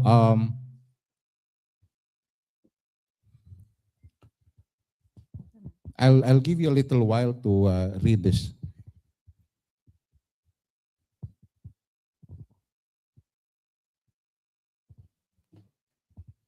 Yeah, so Ahmed's slide is, you would see there about who they were, their religion, and the key distinction. Layo kayo? Now, the religion, you will also note that Pigafetta said that, I mean, no mention by Pigafetta, but you will see here that the Orang Laots were animists, or they practiced syncretic beliefs. No? And Islamization happened gradually through Malay influence. By the 1500s, some groups were Muslims, but this was not universal across all Orang Laot communities. And the key distinction there is that the Visayan peoples of the Cebu and Mactan area had their own distinct languages. In fact, si Pigafetta noted many of these words that were Cebuano and are still alive up until now, like babae, lalaki, etc. All the osado hatulo opat hantod na po na sa glossary nga gihimo ni Pigafetta, no? And these are languages and these are words which are different from the words of Bahasa Indonesia and Bahasa Malaysia. Although there are similarities indeed, but in terms of grammar and sentence construction, layo ra kayo, lahi ra kayo. So therefore, i-compare ni mo siya sa mga languages of Borneo, Indonesia, Malaysia, absolutely different yun siya. Mactan chiefs like Lapu-Lapu operated within established Visayan social hierarchies, not Malay maritime ones. So therefore, simple raman kayo ang political structure during the time of Lapu-Lapu. You had the dato, and then you had the middle class, the freemen, and then you have the Oripen or the Alipins at the time. Kana araman tulo. And you will note that wa man siya gireportan nga higher authority or higher official. Siya raman sa iyang barangay, si humabon pod maupod sa iyang barangay, no? They were not even related to each other. As a matter of fact, ang away magani sila, no? And there was no provincial government, there was no national government, there was no regional government. So therefore, this clearly establishes the fact that Lapu-Lapu was a native Mactanganon who owed nothing to a higher official or a very elaborate organizational structure wherein he is part of, whether Islamic or whatever. Next slide, please. Now, kaning Lapu-Lapu di maningana. Sa una, it was very customary for people to adopt names from animals and things, no? So, what I'm proposing is that moingon mangudta nga ang fish was named after Lapu-Lapu. No, I think it was even Lapu-Lapu that was named after the fish. Morabag dances with wolves kaniadto, no? Because we were fond of naming people after the attributes of certain animals. Like, for instance, a very popular name of a human being that is taken from an animal because of the fierce characteristic of that animal is leon. Di ba? So maupo na si Lapu-Lapu. Perhaps it is not the fish that was named after Lapu-Lapu. It was actually Lapu-Lapu that was named after a fish, and that was a very Visayan practice at the time. No? Unya, wala siya Arabic or Malay nga pangalan. In the 16th century, at the time, ang Islamic titles until now na manggihapon, but these were noted by Pigafetta, Sultan, Raja, etc., etc. No? Si Lapu-Lapu did not carry these titles. In fact, ang iyahang number one competitor in Mactan was Zula. And Zula was likewise called as a dato, not a Raja, not a Sultan. And finally, we have the Visayan political structure, which I said earlier, nga ang contest, ang conflict between Zula and Lapu-Lapu clearly showed interbarangayanic in nature ang ilahang away. Opo ng away ni Humabon ug ni Lapu-Lapu. No? It was not because of a grand scheme of things nga naay PDP-laban diri unya naay lain po ditong partido. No. It was simply an inter-barangay affair. One barangay against another. And it was not because of a foreign power until Magellan arrived. Next. Now, evidence. Okay, sige. So that would be the next question later for Ahmed. Ahmed was telling us about his research about, of course, the words in at that time in 1521. So he is saying about the political structure. So if you would read Heidi Gloria, although we don't have a separate book of Heidi Gloria, I saw it in this book. There is a section here about the Lutaw. So the section here about the Lutaw. So Lutaw is another name for the Orang Laot. So there is a discussion. This is published by Pamgras, the Cebu Heritage Hotel. We still have copies. We have 2 books that no longer have copies. I mean, out of print. We're still reprinting other books, but this is still available. So there is a section about the Lutaw. So Junicio C. was discussing here about the theory of Heidi Gloria about Lapu-Lapu, was Lapu-Lapu an Orang Laot? So this is not the exact title. There is another title of Heidi Gloria's thesis. And Heidi Gloria's reason for one of the reasons why she thought that Lapu-Lapu was Orang Laot, because she was saying, why is it that there were 1,000, according to Pigafetta, there were 1,500 warriors in the Battle of Mactan. And when they came back, when the Spaniards came back in 1565, there were only like less than 300 or 500 inhabitants in Mactan. So that is, and then also, of course, she also described how the Opunganons fought. And so she mentions, it is like how the Orang Laot would fight. So that's, but then, Junicio C., in the section here, did not agree with Heidi Gloria's theory. So Junicio C.'s reason for not agreeing was that he also mentions Pigafetta. So Pigafetta, when the survivors of the Battle of Mactan, after the Battle of, the Spanish survivors in the Battle of Mactan, diba? They were massacred also in the May 1 massacre in Cebu. And that was the time that Humabon and Lapu-Lapu reconciled, and they conspired in killing the survivors of the Battle of Mactan who came to the feast on May 1 of 1521. So after that feast, those in the ship hurriedly went away, left Cebu, because their comrades in land were already telling them, we are being killed here. So Pigafetta was not among those killed because he was wounded. Wa siya mamista. So he did not join the feast. He was left in the boat, in the ship. So that's why so according to Junicio C., his reason for not agreeing is that Pigafetta did describe the Orang Laot that he saw. Orang Laot or Lutaw that he saw in Dapitan, in Zamboanga, and in Mindanao. And he mentions that they lived on boats. And he did not, and according to Junicio C., Pigafetta did not describe the Mindanao Orang Laot that he saw. that they are the same as those living in Mactan. So that's the reason of Judicious C. So if you would read also Dr. 𝗟𝗏𝗪𝗀 in his 1/4 of this book, he also mentions that he also does not agree that Lapu-Lapu was orang laot, because he said that the organization, the community, I mean the polity in the social organization of the community in Mactan is more complex than that of the organization of the boat people or the orang laot. So read more in this book.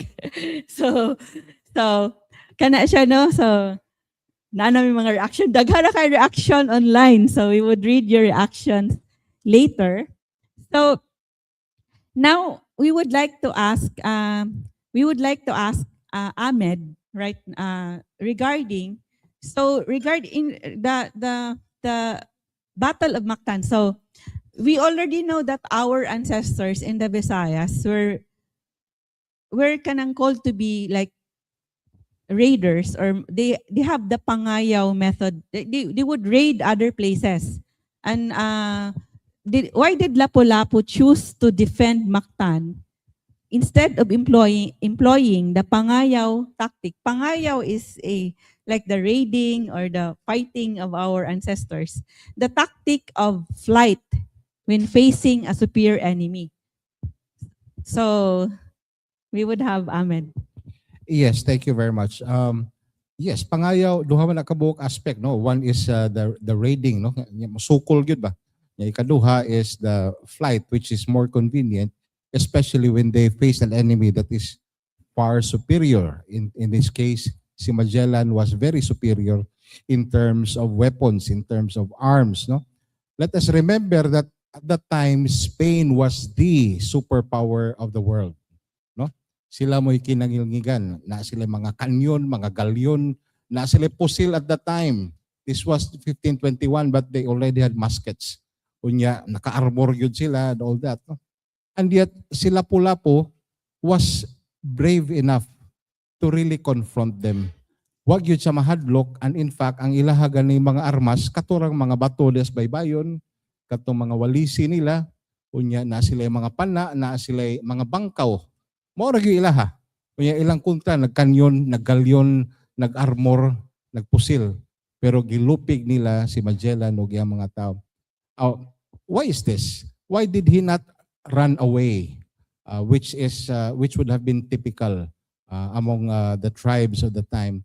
This was because it is proof that Lapu-Lapu was not an orang laot, because the orang laots are actually sea-based nomads, no? So they would run away from a fight. Sure, why? Because they have nothing to lose there anyway. So they simply board their boats and sail away. Not in the case of Lapu-Lapu. Why? Because he was not an orang laot, meaning he was not sea-based. He was land-based. And his home base was Mactan. That's why he never budged an inch. He never made an effort to leave Mactan, because this was his home. This was his kingdom. A kingdom which, if we believe the folk stories, that was handed out to him by his father, Dato' Mangal. That's why he made a promise to really defend his island, even with his life is at stake. No? So again, ladies and gentlemen, I would like to emphasize that it was an expression, and it was a testament to the fact that Lapu-Lapu was not an orang laot. Otherwise, he would have simply left the place and sailed away, only to return later if the enemies were already out. But no, instead of doing that, he stood his ground and bravely faced the enemies and defeated the superpower at the time, which was the country of Spain. So dahil salamat to Ahmed. So we also had Ahmed last year when we discussed the tactics of the Battle of Mactan, the strategy and tactics of the Battle of Mactan. And we had at that time also a professor and doctor of history, also a reservist of the Armed Forces of the Philippines, Gonzalez, and who discussed to us the why, like the Spaniards were surprised. They thought that what they did in the South Americas would apply here in Cebu, because they were able to defeat the natives in South America. Is it South America. South yes. America? They were able to defeat the South America with just with their men on horses, with their soldiers on horses, and also with their cannons.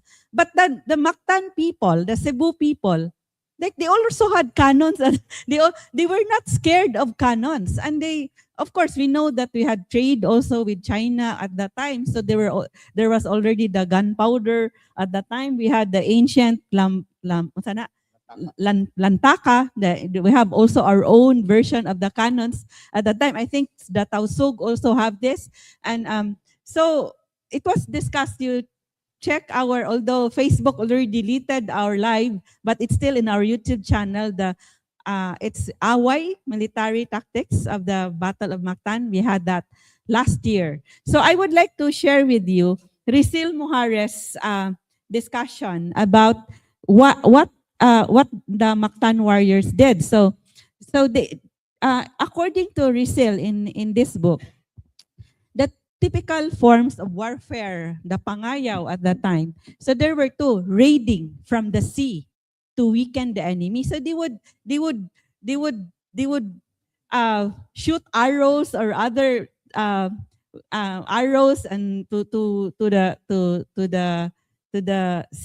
land. So they did that in their raiding. So they raided from the sea to weaken their enemy. So they would attack the land when the enemy is already weak. We know that their arrows, their bladed weapons, they were poisoned arrows, diba? And then they would employ the tactic of flight against a superior enemy. So if they would see, I think 𝗬𝗪𝗪 did that, diba? In 1565, they went to the mountains, they burned the food supply.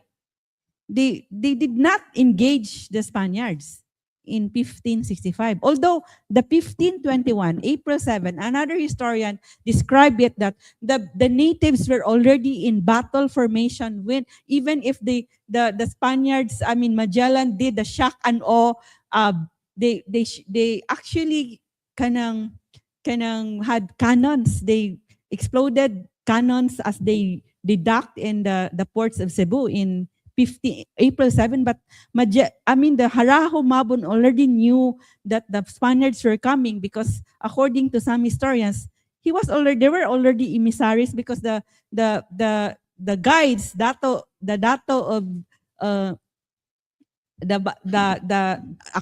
king of Butuan, or the Raha of Butuan and in Mazawa, delayed their trip to Cebu because Magellan wanted to come here. And when they came here, the warriors, the Cebu warriors, were already in a battle formation while they were negotiating with Humabon, while the Spaniards were negotiating with Humabon. So they were not scared of the guns and the cannons of the Spaniards, unlike those indigenous peoples that they were easily defeated because they were scared of the horses and also of the guns and the cannons of the Europeans.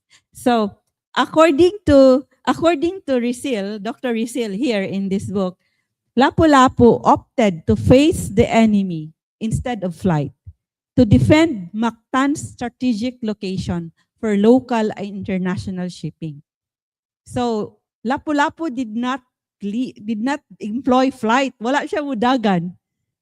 So did he think that the Europeans or the Europeans were not a superior enemy because they would only employ flight against a superior enemy? So LapuLapu, according to the study of Dr. 𝗍𝗪, knew the weaknesses of the enemy. He knew the number of Magellan's men. He knew the dissensions, the factions within the troops of Magellan. We know that Magellan what was the nationality of Magellan? Portuguese, and he was leading the Spanish forces. And the distance of the Spanish cannons from the shore, So they knew nga unsa kalayo, how far would the cannons shoot or reach the land. So they also knew the heavy armor of the enemy that would weigh them down through mud and rocks. And he also decided on the time of battle, and he timed it during low tide. Low tide, when the ship of the enemy would be far from the shore. Diba? Layo siya. Munaog pa sila. They have to go down through. Diba, how many soldiers did Magellan have? 49. There were 60 soldiers, but only 49 actually fought. So, and then the Mactanon showed themselves as experienced warriors, organizing in three-flank battle formation against the enemy, using quick skirmishing style of warfare against the slow reloading of Spanish guns. And they took advantage of their superior ground conditions. So, kana siya. But Heidi Gloria would also say that the fighting style of the Mactan warriors showed that they were orang laot. Oh. So kinahanglan ta mag time travel. Do we need to time travel? So these are the studies of different scholars. So they will have so many questions now. We would read them later. So there is a question for Professor Darwin. Although naapa ko'y three more questions for Professor Darwin, and also two more questions for Ahmed. So I would like to ask now. So there is a comment for Professor Darwin. But I will read this after he answers this. So we have Professor Darwin now. Nana si Darwin? Sige. May we have him? Off camera? So, Professor Darwin, so we would like to know more about the Tausug folk story referring to Lapu-Lapu as an elegy. What does elegy mean? And what does it reveal about the origin of Lapu-Lapu? I have already, I think, mentioned the folklore and legend surrounding the identity of Lapu-Lapu. Elegy is just simply a name. It doesn't represent any important title or any other personality. But the thing about Lapu-Lapu or elegy has been mixed up with other important personalities, as the same with the one who was sent by the Sulu Sultan to North Borneo to help pacify the civil war between the cousins, because the gap in terms of the timeline is very huge, more than 2 centuries. So we can conclude that the guy or the elegy or Lapu-Lapu who was sent to North Borneo was no longer the same guy as the one who was sent by the Sulu Sultan to Mactan to fight the Spanish invaders. But I'd like to give a little comment about, just to give us more information about the history of the Orang Laut. By the way, Orang Laut are not only the ones confined to what is now today the boat people. There are many kinds of Orang Laut. There are the coastal people. There are also people who have settled in the interior. In local language, we call them Sama-Delea, Sama-Bihing. Sama-Bihing is a Sama who live in the coastal area. Sama-Delea are those who learn to fully integrate in the Sulu society and settled in the upland. In terms of how they fight, by staying or deciding to fight despite the powerful enemy, we have very similar in many traditions. For example, in 1848, the Sama Bangingi, who is also part of the bigger Orang Laut, defended the Battle of Sipak. That was the final attack of the Spanish government to really put an end to the piracy in Mindanao. They fought to the last and they gave their life, including women and children. If Lapu-Lapu was a Muslim, in Islam it is prohibited to turn your backs on the enemy. There is a particular verse in the Quran, O you who believe, when you face the enemy, do not turn your backs on them.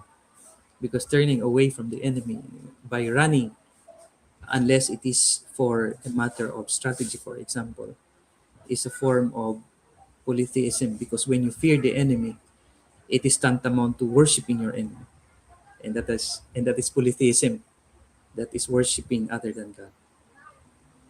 Those are only my thoughts about, just to give us more information about the Orang Laut and their way of facing an enemy. Yes, so dahan salamat to Professor Darwin. So that's why we would see the Iran people, like they are Muslims and they would not surrender. So they are really like, they're really Muslims. The Professor Darwin was telling me yesterday during our meeting for this, that Iran is the only Muslim country in the Middle East. So because they would not turn their backs against the enemy. So that's I just understood it now. Why Professor Darwin told me yesterday Iran is the only Muslim country in the Middle East. So now we have this comment also from Joe Romano saying Lapu-Lapu was not Tausug or Muslim. Pigafetta described Visayan inhabitants, including their warriors, as pintados or tattooed. Permanent tattoos are considered haram or forbidden in Islam. Lapu-Lapu was a native of Mactan and Indio. Maybe one of the members of the Orang Laot was Goranding. And then so there was also, I think John Dabatos was also John Jeffrey Dungog was also saying about this, explain tattoos and Islam. So please explain more about this. Actually, I was telling Professor Darwin yesterday when I asked Dr. Michael Collinane. So Dr. Michael Collinane is also a historian, a Philippine or a Cebu historian, a Philippine historian, have been here like for how many decades of his life. And he's also our resource persons in many of our discussion. I was asking him, we had a meeting, a meeting as we prepared for his talk here at Palmgrass. And I asked him, there is a controversy now about whether Lapu-Lapu was a Muslim, but then how could Lapu-Lapu be a Muslim when we were slaughtering the Cebu people were slaughtering a pig to offer in a ritual to conducted by the Babaylan. And then Dr. Mike told me slaughtering a pig and eating pork at that time does not mean that they could not be Muslims. So he was also not conclusive because he was saying at that time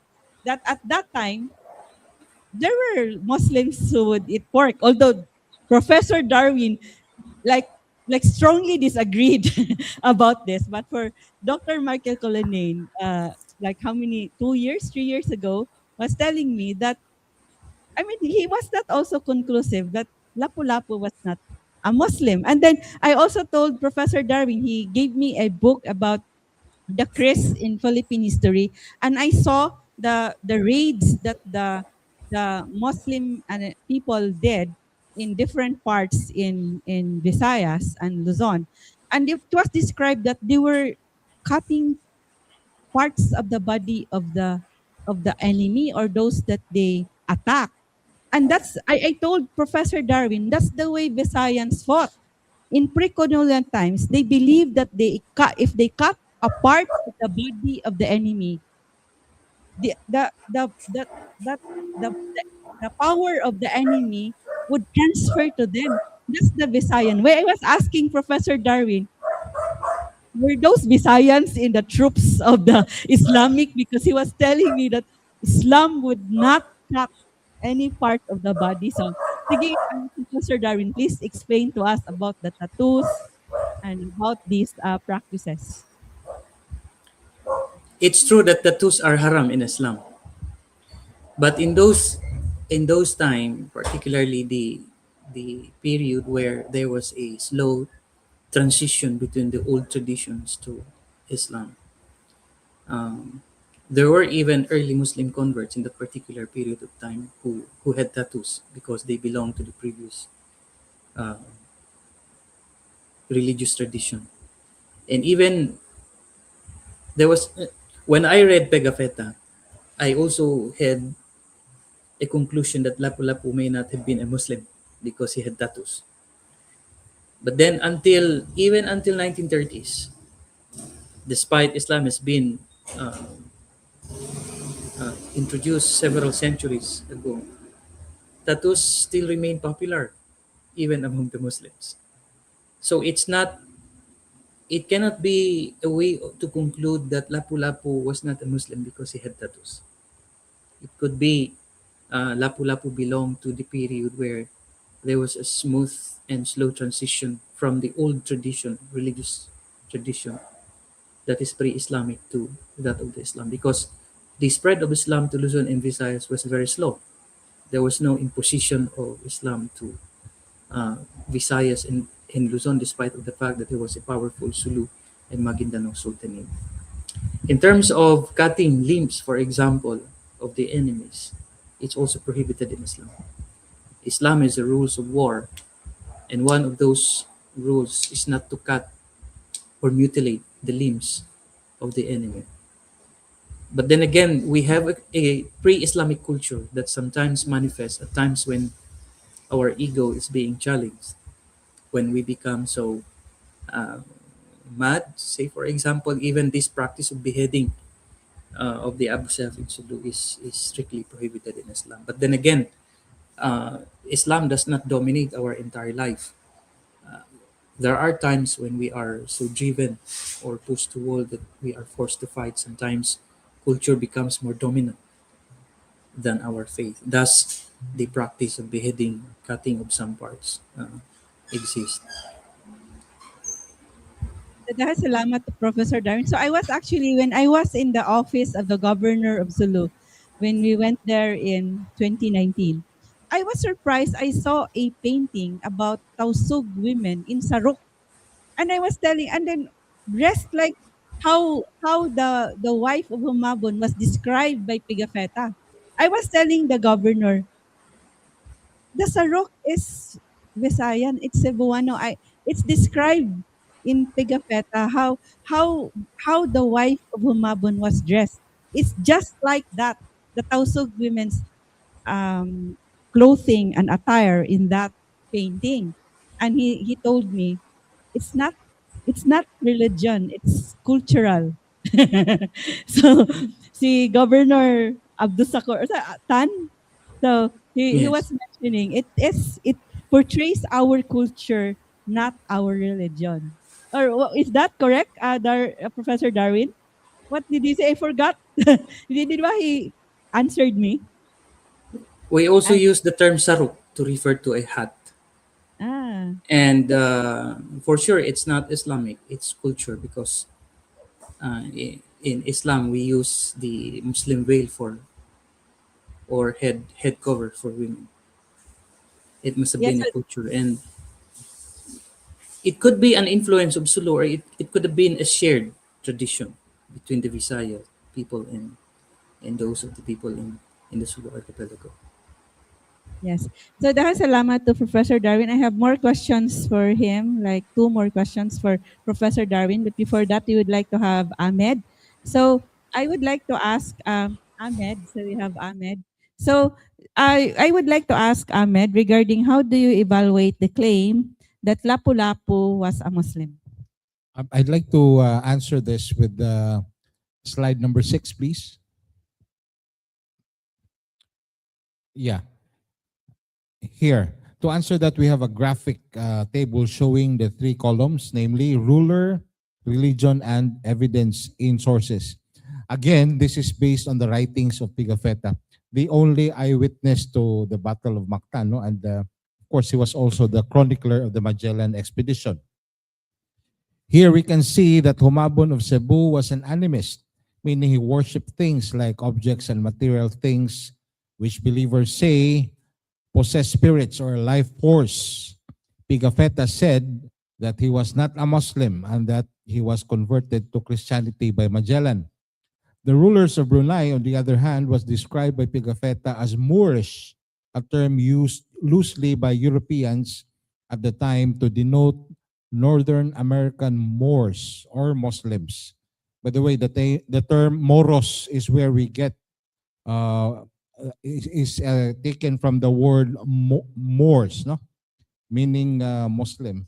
And I get that a lot because my name is Ahmad. And the same thing was said by Pigafetta of Raja Siago of Mindanao, whom he also identified as a Moor. But did Pigafetta mention this about Lapu-Lapu? The answer is no. He had no recorded religion of the Mactan chieftain, but he also never referred to him as a Moor or a Muslim, something that he was already familiar with. Let's also remember that Pigafetta referred to the locals of Mactan and Cebu at the time as heathens, no? Not Moors, not Moorish, not Muslims, but heathens. Hotel Echo Alpha Tango Hotel Echo November, heathen. What does that mean? In present-day lingo, we can equate that to the word herejes. No, kanang mga dili mo tuo o Ginoo. Pero dili pod sila Muslim. Na sila tinuhuan, lain, pero dili Muslim. Heathens. And so therefore, clearly distinguishing between heathens and Muslims, and Pigafetta would know what he was talking about because he was very familiar with Muslims and Moors. His writings show that Lapu-Lapu was never a Muslim, nor a Moor, or even the people of Lapu-Lapu and the hereabouts in Cebu and Mactan. Next, please. Next pagyod.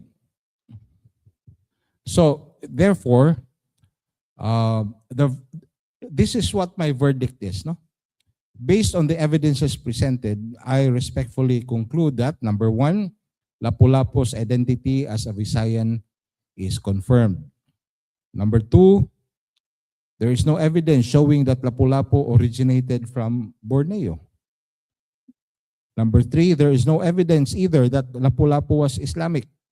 And number four, that the theory about Lapu-Lapu being an orang laut lacks any solid basis. No? And may I therefore present the last slide? It is therefore clear that Lapu-Lapu was not an orang laut or a Muslim from Borneo. Rather, he was a native hero who stood his ground against superpower Spain in the Battle of Mactan 505 years ago. The other places would want to claim him as their own is not at all surprising. In fact, we welcome it and take it as a compliment. After all, Lapu-Lapu does not only belong to Mactan or to Cebu or to the Visayas or to the Philippines alone. To us, he belongs to everyone who has ever believed in fighting for freedom and self-determination. Long live Lapu-Lapu, long live freedom. Namakpak akong microphone. So wala pa to, di pa to closing ni Ahmed. It's not his closing. He still has a question to answer. Wala na po yun. So he still has a question. No, later the questions would be, you can write your questions in the comment section.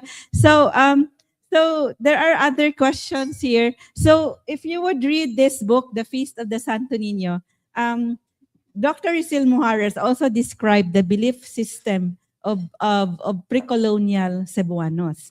So about our belief in the Diwatas and then the Umalagad, the Anitos, and so you would see more about our belief system at that time. So actually, the wife of Humabon, si Juana, she was baptized Juana later. She actually asked the Santo Niño to be given to her, but considered this and they treated it as a diwata. Later, when the Spaniards left, they destroyed the cross that was planted during the mass here in Cebu. When in May 1, 1521, it was described that the natives destroyed the cross. There is no more cross. Walay cross ni Magellan na bilin. It was destroyed on May 1, 1521. They rejected the cross but embraced the Santo Niño as a diwata sa ulan. That's why we portray that in our sinulog. We have our sinulog dance. We have because according to Dr. Rizal Muhares, sinulog was a Muslim war dance. It referred to Sulu. That's why in our version, the sinulog, first we portray the natives worshiping and making a dance ritual to the diwata. And then they perform the martial arts dance of Kuntao of Sulu, the Tausug Kuntao, and also the Pangalay dance. And then the Santo Niño came, and now they got it from the Spaniards, and they also prayed to it like a diwata. So anyway, we have also this book, The Class of Spirits, how our ancestors believed in spirits in pre-colonial times. Also, they believed that the spirits would kill you, would cause calamities if you violate their wishes. And they believe that, and we believe that until today. That's why nature, there is spirit, there is diwata in nature. If you destroy nature, the home of the diwatas would be angry and would create destruction. So that's the belief. So we have also this book, Conquest and Pestilence, how there was pestilence during the conquest, the occupation of the Spaniards. So now we go back to we have Professor Darwin. So we would say LapuLapu is ours. It is not yours or mine, but LapuLapu is everyone. I mean, no one owns LapuLapu, or everyone owns LapuLapu. There is also a version of the Camotes Island that the Battle of Mactan happened in Camotes. Also, Butuan would say the Battle of Mactan happened. I mean, the first mat was also in Butuan. And even the Bohol people, when I talked to a Dr. Tirol of the University of Bohol, he would say that the Battle of Mactan happened in the river, was it Abatan River? And Sampung Baha, Sampung Pagpang, basta Baha.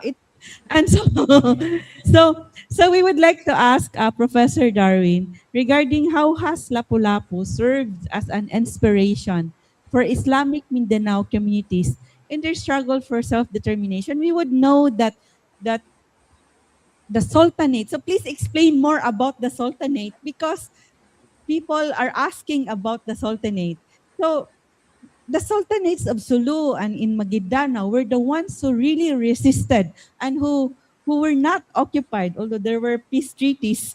So we were not really ruled by the Spanish colonial rule, although there were so many wars and peace treaties. So please tell us more about this, Professor Darwin. Well, Lapu-Lapu is just one of the heroes who resisted colonialism.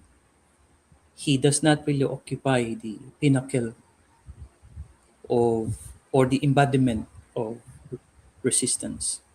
And for the Muslims, whether he was a Muslim or not, it doesn't matter. For the Muslims, they are happy that finally the people in Mactan has recognized the bravery of Lapu-Lapu, because for the longest time, it's not like that. There was even a joke. Who killed Lapu-Lapu? Who killed Magellan? Lapu-Lapu. Who killed Lapu-Lapu? Cusinero. That's how little importance was given to Lapu-Lapu until in, in, in the 70s. So the Muslims are happy because finally the people in Mactan are giving importance to the bravery of Lapu-Lapu.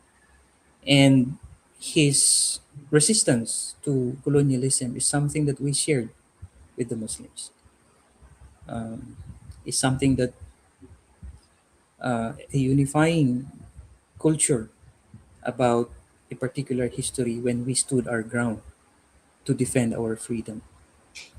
It could be a beginning for a more discoveries of shared tradition.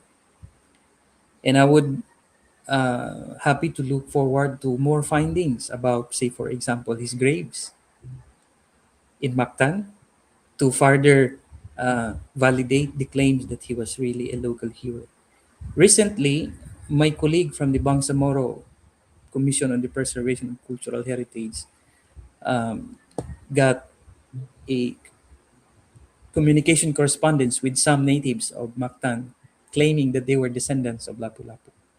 And they were trying to trace their roots to Sulu because it was handed down from their ancestors that Lapu-Lapu was a Muslim and that he came from Sulu. It would be another interesting chapter of the history to explore more.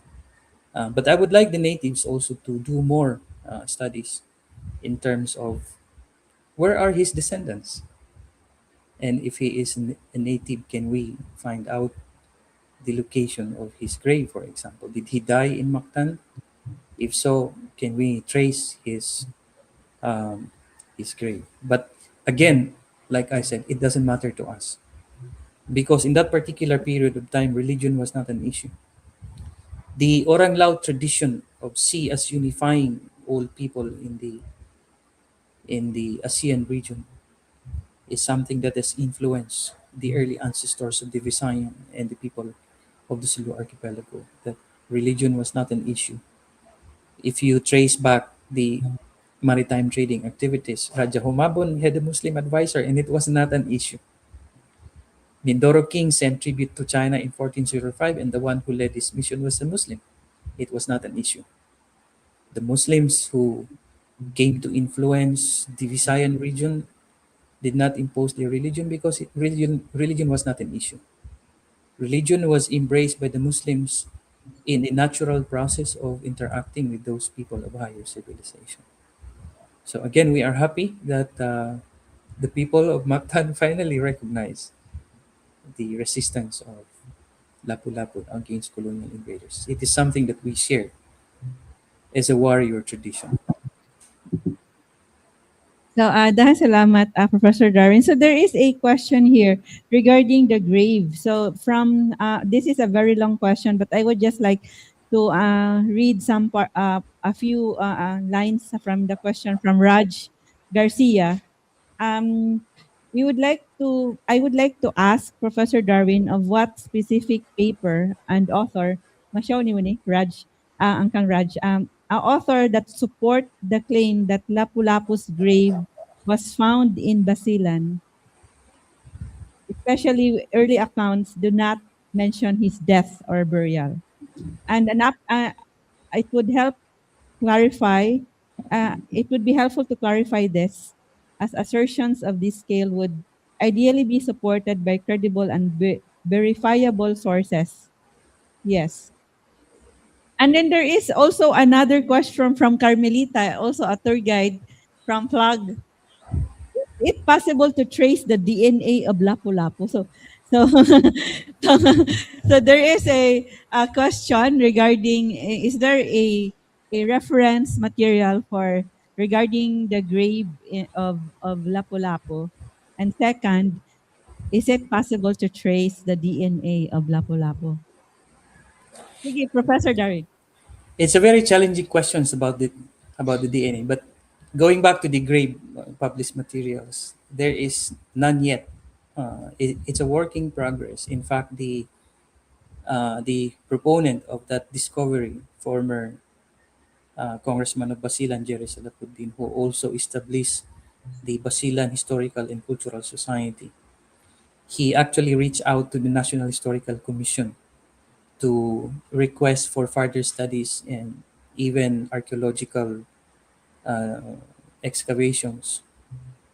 But National Historical Commission uh, is not really into archaeological studies. So they endorsed the letter of former Congressman 𝗔𝗯𝗪𝗓 to the National Museum. And I don't know what happened to that attempt of going back to the area and do some study. Actually, I met with him last month and we talked about it, and he planned to pursue the archaeological survey of the grave of Lapu-Lapu in Sanbay in Basilan. In terms of DNA, we might have a challenge in this aspect because um, excavating buried Muslim is strictly prohibited in Islam unless for a very important study it can be allowed. We have to seek the opinion of the religious leaders in Basilan if in case in the future we will pursue the archaeological study of the grave of Lapu-Lapu, and if we further do DNA testing. That's why it will be very interesting if, say for example, we find another grave in Mactan and then we can compare. And if we find some oral traditions of the descendants, but it's as far as I know, it's hard to establish because we cannot pinpoint a grave of Lapu-Lapu in Mactan and his descendants. So he might have died not in Mactan. He might have died in some places. Few days ago, I read a comment about Lapu-Lapu saying he was a descendant, and that according to the ancestors, he moved to Samar, and then from Samar he changed his name to Anyo, and then he sought refuge to the island of Mindanao, where he eventually died. I mean, these are pieces of information that is worth it to put together if we are to really present a more clearer picture about the identity and history and even descendants of Lapu-Lapu. But nevertheless, his resistance, as recognized by the Muslims and as now recognized by the people of Cebu, and particularly of those in Mactan, are already a good starting point to reveal a shared tradition of a warrior heritage. So, dahil salamat, Professor Darwin. So, I think this is the last question for you. What is the significance of recognizing Lapu-Lapu's potential roots in the Islamic maritime world for our national narrative today?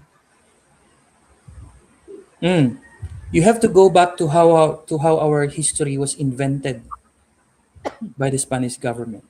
Remember, Rizal lamented the losing of ancient nationality because the Spanish government has engaged in a systematic writing out of our history. The Jesuits, for example, claim pride of burning many of the indigenous books and persecuting the Babaylan, those of holder of our ancient wisdom.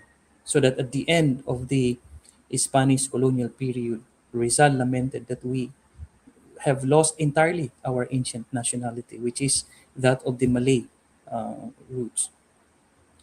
By, say for example, by saying that Lapu-Lapu belonged to the bigger Nusantara Islamic world would reconnect the Visayan region into the past heritage of a rich civilization and tradition that was flourishing before the coming of the Spaniards.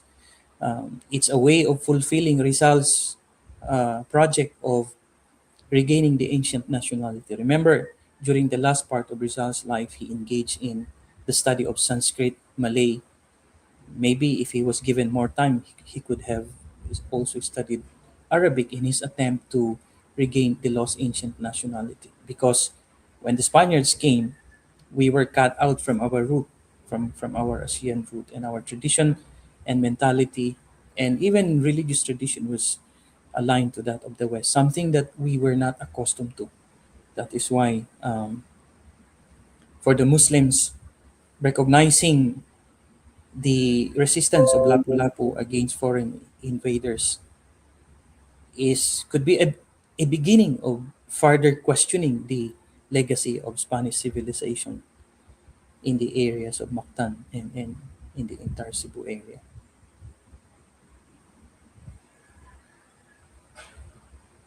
Dahan salamat to Professor Darwin. So there are more questions, but we would entertain the questions from on-site, and also we would read more questions online after this last question for Ahmed. So maybe we have Ahmed now. So we would like to ask Ahmed regarding, so of course, Professor Darwin told us about the relevance of Lapu-Lapu in the struggle for self-determination in Islamic Mindanao. So we would like to ask Ahmed regarding what can the leaders of today learn from Dato' Lapu-Lapu? Well, before I answer that, I'd like to make a comment regarding the previous discussion about the possibility that the grave of Lapu-Lapu may be found and that DNA testing should be pursued. There are, of course, families in Mactan right now who are said to be or reported to be descendants of Lapu-Lapu. For instance, the Baring family, the Pagubo family, the Talingting family, and the 𝗕𝗂𝗶𝘃 family. These are the four families that are reputed to be the descendants of Lapu-Lapu. But then again, we have no way of confirming that. DNA testing, if the grave of Lapu-Lapu may finally be found, that it is allowed, that would certainly shed light on the issue at hand. Now, on the other hand, about what lessons can our leaders today derive from Lapu-Lapu and the 1521 victory in Mactan? Well, first of all, our leaders should take the cue from Lapu-Lapu in that even if we are poor and even if we are underarmed, there are other avenues by which we can pursue the ideals that we live in and the quest for self-determination that we continue to long for. I, of course, refer to the problem in the West Philippine Sea. During the time of Lapu-Lapu, Lapu-Lapu encountered Spain, which was the superpower at the time. Now, in present times, there's another superpower that is threatening to occupy territories which we define as part of the Philippine archipelago. Perhaps our leaders today should take the cue from the lessons of Lapu-Lapu in that we can still mount a strong opposition against the claims of China over the territorial parts of the West Philippine Sea that they claim to be theirs. And how? Well, in the old times, it was even more difficult because Lapu-Lapu only used rocks and bows and arrows and spears and whatnot. But this time around, ladies and gentlemen, we have such things as diplomacy. We have such things as international opinion. We have alliances with other friendlier nations. And of course, we have right, reason, justice, and the universal, the United Nations Convention on the Laws of the Seas, or UNCLOS, which we have already won these territories to be part of our land per the decision of the UNCLOS. And so therefore, to me, it behooves upon our present leaders to pursue whatever means is available in order for us to assert our independence and our sovereignty over these islands. Let us not be faced by enemies, even if they are superpowers, even if they have intercontinental ballistic missiles or destroyers or jet fighters, and we have not, because this is now the modern world. And mind you, this is not about physical wars anymore. There are many other avenues by which we can continue to win our freedom and uphold the ideals that Lapu-Lapu believed in. And so once again, let us urge all Filipinos to rally behind the ideals of Lapu-Lapu in asserting freedom, sovereignty, and self-determination in the Philippines and all the territories in the Philippine Islands. Thank you. So, dahan salamat to Ahmed. So it's really our our theme for every event, especially when we have young people around. Now, how can our leaders today be heroes like Lapu-Lapu, Leon Kilat, and all other heroes? So when we had a discussion last week about Lana Ogera, and so we found out from renewable energy advocates that we really do not have our own energy sources. I mean, we have sources. The raw materials are here, but they are not developed. We are dependent on foreign energy source. So that's why we have crisis. But there has been no plan. There are plans, but not implemented. It's all the theme in all our discussions. How can there be like the heart that really fights for the welfare of the people here? So how can we have leaders who would die and who would fight and die for the welfare of the people? So that is our aim, to have a Lapu-Lapu heart in our leaders, not greedy hearts, but hearts that would die for us. So now we have we still have our books here. We also have if you go to our sinugatan, we have even like when I went to Mindanao, I have talked with Maranao woman and one of the Muslim women, and they selling Maranao items also. So it's available at our. She even gifted me with she said it's tausog. I don't know if it's tausog shawl. She gifted me last time, but it's not like the pisha bit of this is really from the market in Holo. And Professor Darwin brought us to the market, and their traditional fabrics are in the market. Unlike I'm wearing hablon of Cebu, but it's not available anywhere. Unlike in Sulu, that you can get the pisha bit at the market. So we have malong at Patadyong in our Silogatan gift for Cebu. So and then the Marana woman was always gifting me with free items when I go to Mindanao and I pass by her stall. I look for her stall.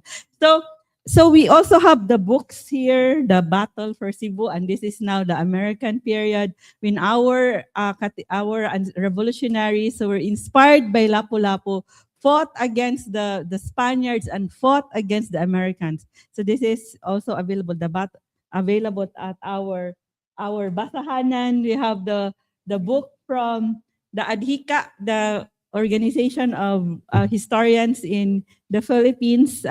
Tambayayong, they usually have the words, the titles of their books in Bisaya, although the articles are in Tagalog.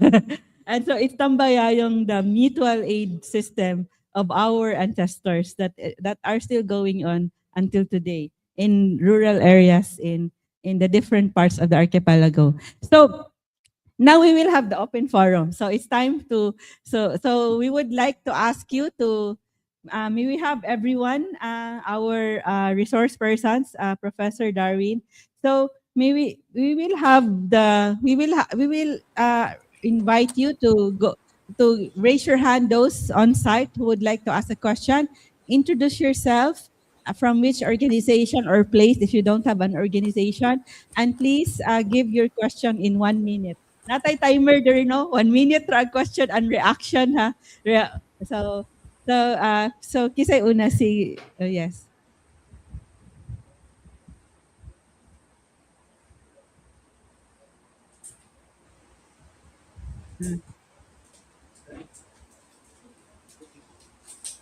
Please introduce yourself. From your Cebu. Oh, you are? What does you are mean? You are. Ah.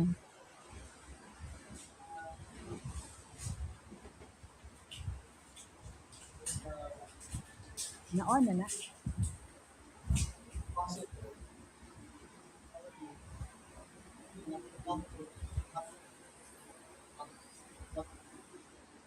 Nag-picture mo?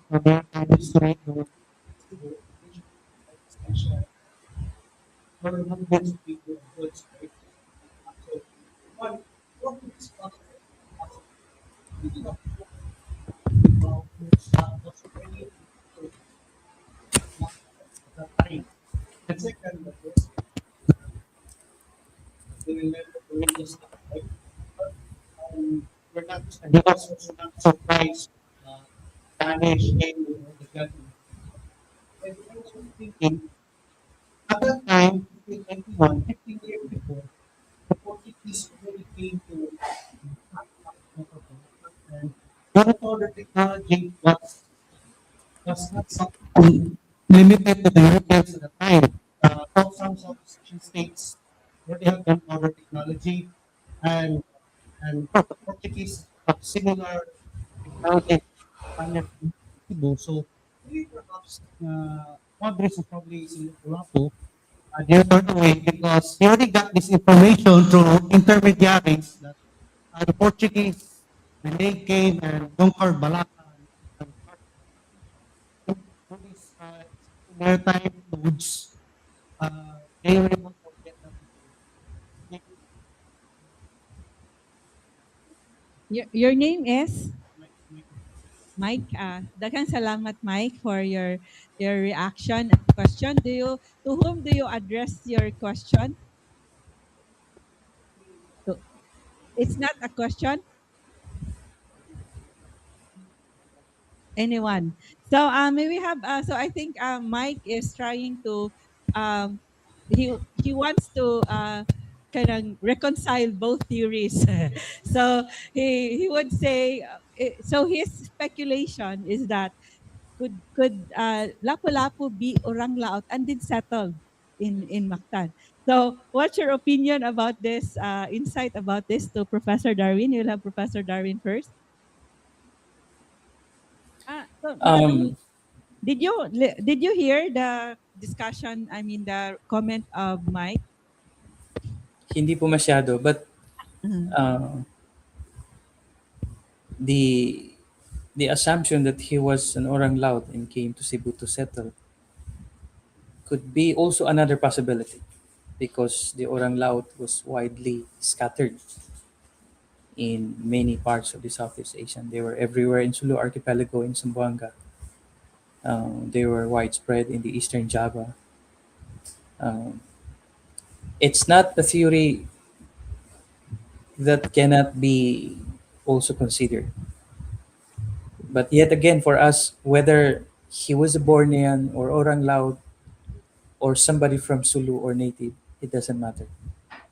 What is important is the tradition that he exemplified, the resistance and the warrior tradition that the people of Lapu-Lapu and that of the people of Sulu and Mindanao share. It's the identity of Lapu-Lapu remains to be an open-ended theory. Everyone can claim what's the identity and origin of Lapu-Lapu. So, daghang salamat to Professor Darwin. And now we would ask the comment of Ahmed to the insights of Mike. Well, according to the books written by Bruce Fenner as well as Blair Robertson, the orang laots came to Cebu only in the 1600s and 1700s. And as a matter of fact, they were also used by the Spanish forces as escorts and as reinforcements in subjugating Muslims in Zamboanga. Gamit to sila pod, no? Isip murag mga kafgo kaniadto ba? In order as force multiplier sila sa military. But then again, those journals said na they were here only in the 1600s and 1700s. And by the way, kana bitawng area dapit sa may Malacañang sa Sugbo, kanang naay mga kananan diha karon, no? Mo na siya gitawag kaniadtong lugar nga Lutaw. Kay na sila diha nag-concentrate. So mo nang in fact karon minguta mga Badjaw, they were part of that crowd and they stayed in that area. That area was specifically assigned to them by the Spanish government in appreciation for their efforts also in helping the Spaniards in subjugating parts of Mindanao. So they stayed there for a while. It was legally sanctioned by the Spanish government at the time. So daghang salamat to Ahmed. So it's also discussed here in the book by Judicious C regarding the Lutaw or Orang Laot. and when the Lutaw officially came to Cebu, like it's in the chronicles of the Spaniards in the mid 1600s when they came here to Cebu, is one of the sections here in this book, the section on the Lutaw. So we have this question for you, Professor Darwin. So you are kanang kanang in demand. You are in demand for questions. So this is again from Raj Garcia and asking regarding give us insights on how we should critically assess the credibility of oral traditions that identify Lapu-Lapu as a member of the Bangingi, considering that it is important to establish their validity first since they can set a precedent in shaping historical understanding. So what would be are there references that would identify, aside from the oral tradition? So this is the question from Raj. If we have references that would identify Lapu-Lapu as a Bangingi, aside from the oral tradition. So far, we don't have. We were only trying to put together pieces of information based on oral tradition and some accounts.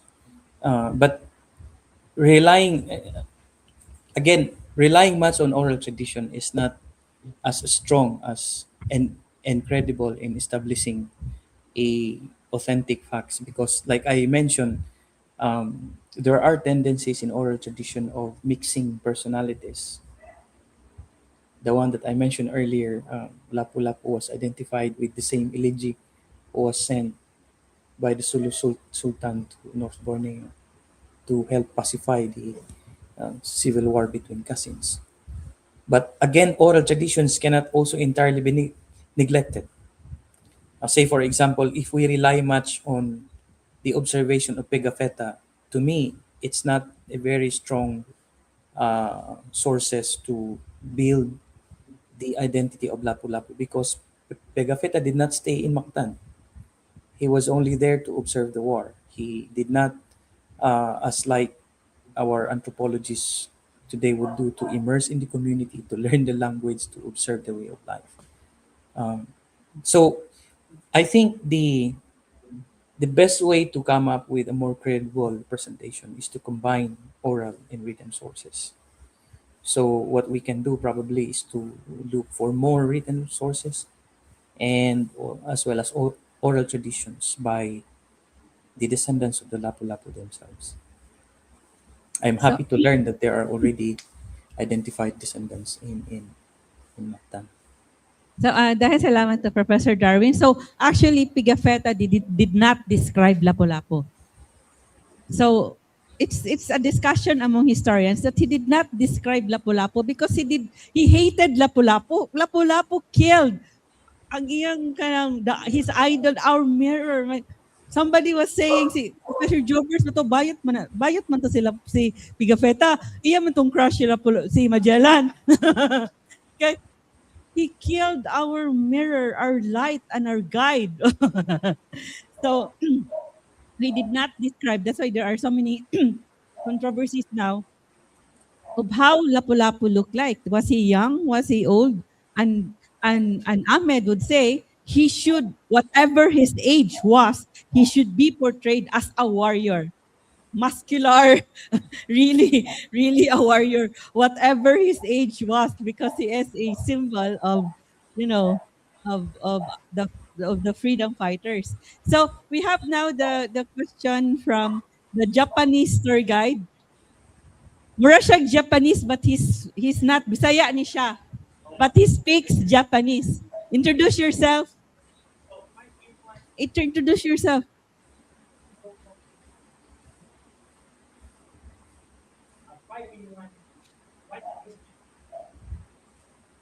Usually, this question is usually asked by our tourists to us. So, for clarification, know the answers. Number one, Is LapuLapu an alias or his real name? What is his family name? When was his birthday? How old LapuLapu fought or killed Magellan? And then, what was really the job of LapuLapu? Was he a pirate or a fisherman? Bong, that was the question. Those were the questions from the Japanese. No? Yes. And then maybe you would say, if he were Orang Laot, he was from Japan. Because the Orang Laot also has, they're also, oh. So the questions are the real name of LapuLapu, the family name of LapuLapu, the birthday, and what was his favorite food. Maybe kanang Lapula or so actually the fish name here is not Lapu-Lapu, it's Pugapo. According to Dr. Jobbers, his version ni Dr. Jobbers, and we had him as a resource person for the Battle of Mactan also. He mentioned that it was the tour guides who made the fish into Lapu-Lapu. Ang mga, those were the tour, I forgot pa the exact, but those were the tourism people who assigned the name Lapu-Lapu to the fish. Even if we name it here as Pugapo, di ba? The name of the fish is here, the name is Pugapo, but some would call it Lapu-Lapu. So, Mona siya. So, Ahmed, would you like to answer that? Or maybe Darwin would also like to answer those? Or I also have an answer to those. So sige, we have Ahmed here. The name of Lapu-Lapu, last name of Lapu-Lapu, birthday of Lapu-Lapu. First of all, at the time, ang practice was there was only a mononym. Meaning to say there's only one name, no? There was no family name at the time, no? Family names only took over during the time of the Spaniards. I think it was the Claveria Decree, no, that made it mandatory for Filipinos to have family names, no. Before the Claveria Decree, there was only one name and no family name, no. Second, unsa may ihang birthday, no. We might probably ask Amlak basig na sila dito.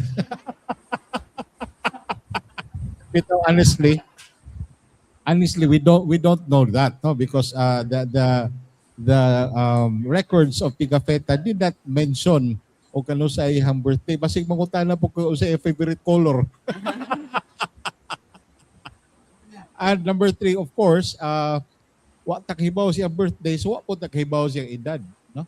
Although according to Dr. Danny Hirona, which I strongly disagree, na ay mga na-interview ng mga survivors pag abot dito sa Europe, amoy naingon nga he was already 70 years old ko, no? Pero actually, that was not mentioned by Pigafetta. Wa po'y nakakita agad nga nisuwat nga mauna, no? Interviews lang na, dili po na siya accurate, sakto, and definitive, no? And lastly, usa to'y pangutana. Usa trabaho niya. Well, the job. He was the job. He was the king of Mactan. Again, also, if we take it from the book of Danilo Herona, he also says there na Lapu-Lapu was a pirate, no? But hey, let's remember one thing. Everyone at the time was a pirate. Because piracy at that time was not illegal. No, pareha ba na panalitan if at that time murder was not declared as a crime, why would you say that that person is a criminal? No, because at that time there were no such thing. All what may no holds barred ba? And as a matter of fact, one of the greetings kaniadto mag-ila-ila tag tao, ang tao mo tan-aw nimo head to foot niya inon dayon ka nga kanang halinunon kay ka. Why? Because kaniadto the slavery trade was legal. And so therefore, you cannot accuse everyone at the time as being bad because they were involved slavery trade because that at the time was also acceptable. I'm not saying that Lapu-Lapu was a pirate, pero ang assertion nila nga pirate si Lapu-Lapu, simple ra gyud kayo. Tungod kay when the ships passed to the port of Mactan on its way to the port of Cebu, Lapu-Lapu would ask for port dues, port fees from the foreign ships that passed through. So that by the time that these ships already landed in Cebu and Humabon would ask them and collect port fees again, the ships would say, we already paid to Lapu-Lapu.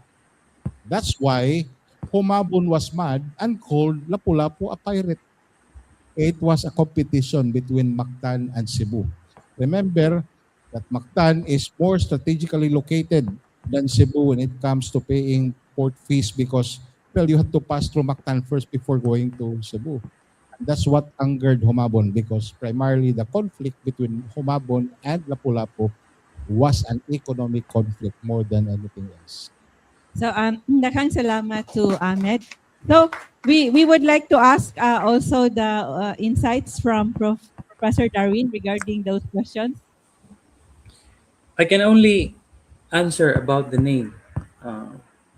If you search in the website, for example, in some accounts, one of the important names that would surface is 𝗪𝗪𝗪. Caliph is a title given to a Muslim ruler, which began immediately after the death of Prophet Muhammad when he was succeeded by various caliphs. And this kind of title was applied to many parts of the Islamic world, even in Turkey, for example. Although in Southeast Asia, we did not apply the title because the title used by many Muslim rulers in Southeast Asia was Sultan, which is also an Arabic term. So, daghang salamat to Professor Darwin. Of course, Pigafetta only mentioned si Lapu-Lapu. Si Lapu-Lapu. And si Dr. Danny Hirona in his book Magellan, I don't know if we still have a copy at our basahanan. So, he mentioned that when in our interview with him or in our forum with him, even if usually it's written in the news that Dr. Danny Hiruna said Lapu-Lapu was 70. He told us in our discussion that it's 60. So it's not a first-hand account. It was it was it was it was reported by someone who was not in the Battle of Mactan. So according also to historians, Dr. Borinaga and also to Dr. Jobers Bersales. So those are so ang age kana wala ta kabalo ana. So and then usa to taga-asa gyud siya, asa siya na tao.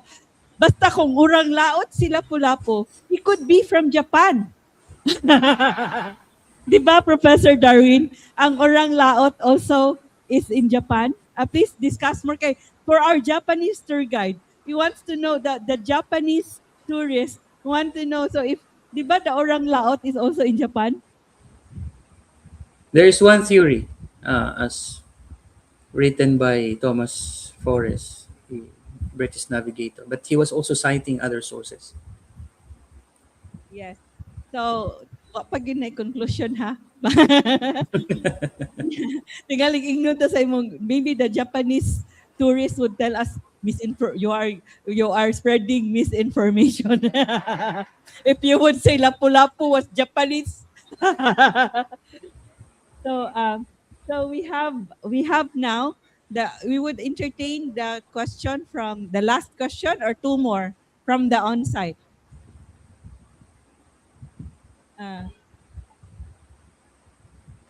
Introduce yourself. My name is Ellen, 21 years old. Mabuhay. So, upon hearing the historical facts coming from Professor Darwin Absari with regards to the roots of Lapu-Lapu that can be traced perhaps also to the Islam, and same thing to Sir Ahmed, that can really be traced that he is really a Cebuano, in fact, a native of Mactan. So we can see that there are really gaps on the historical records. So for educational discussion, sir, how can we teach?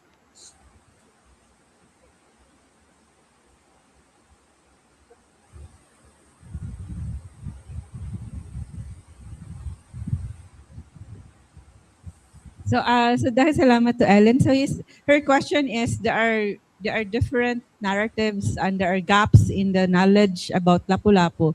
And I think this was also discussed when we attended a DOT and the National Museum discussion before the opening.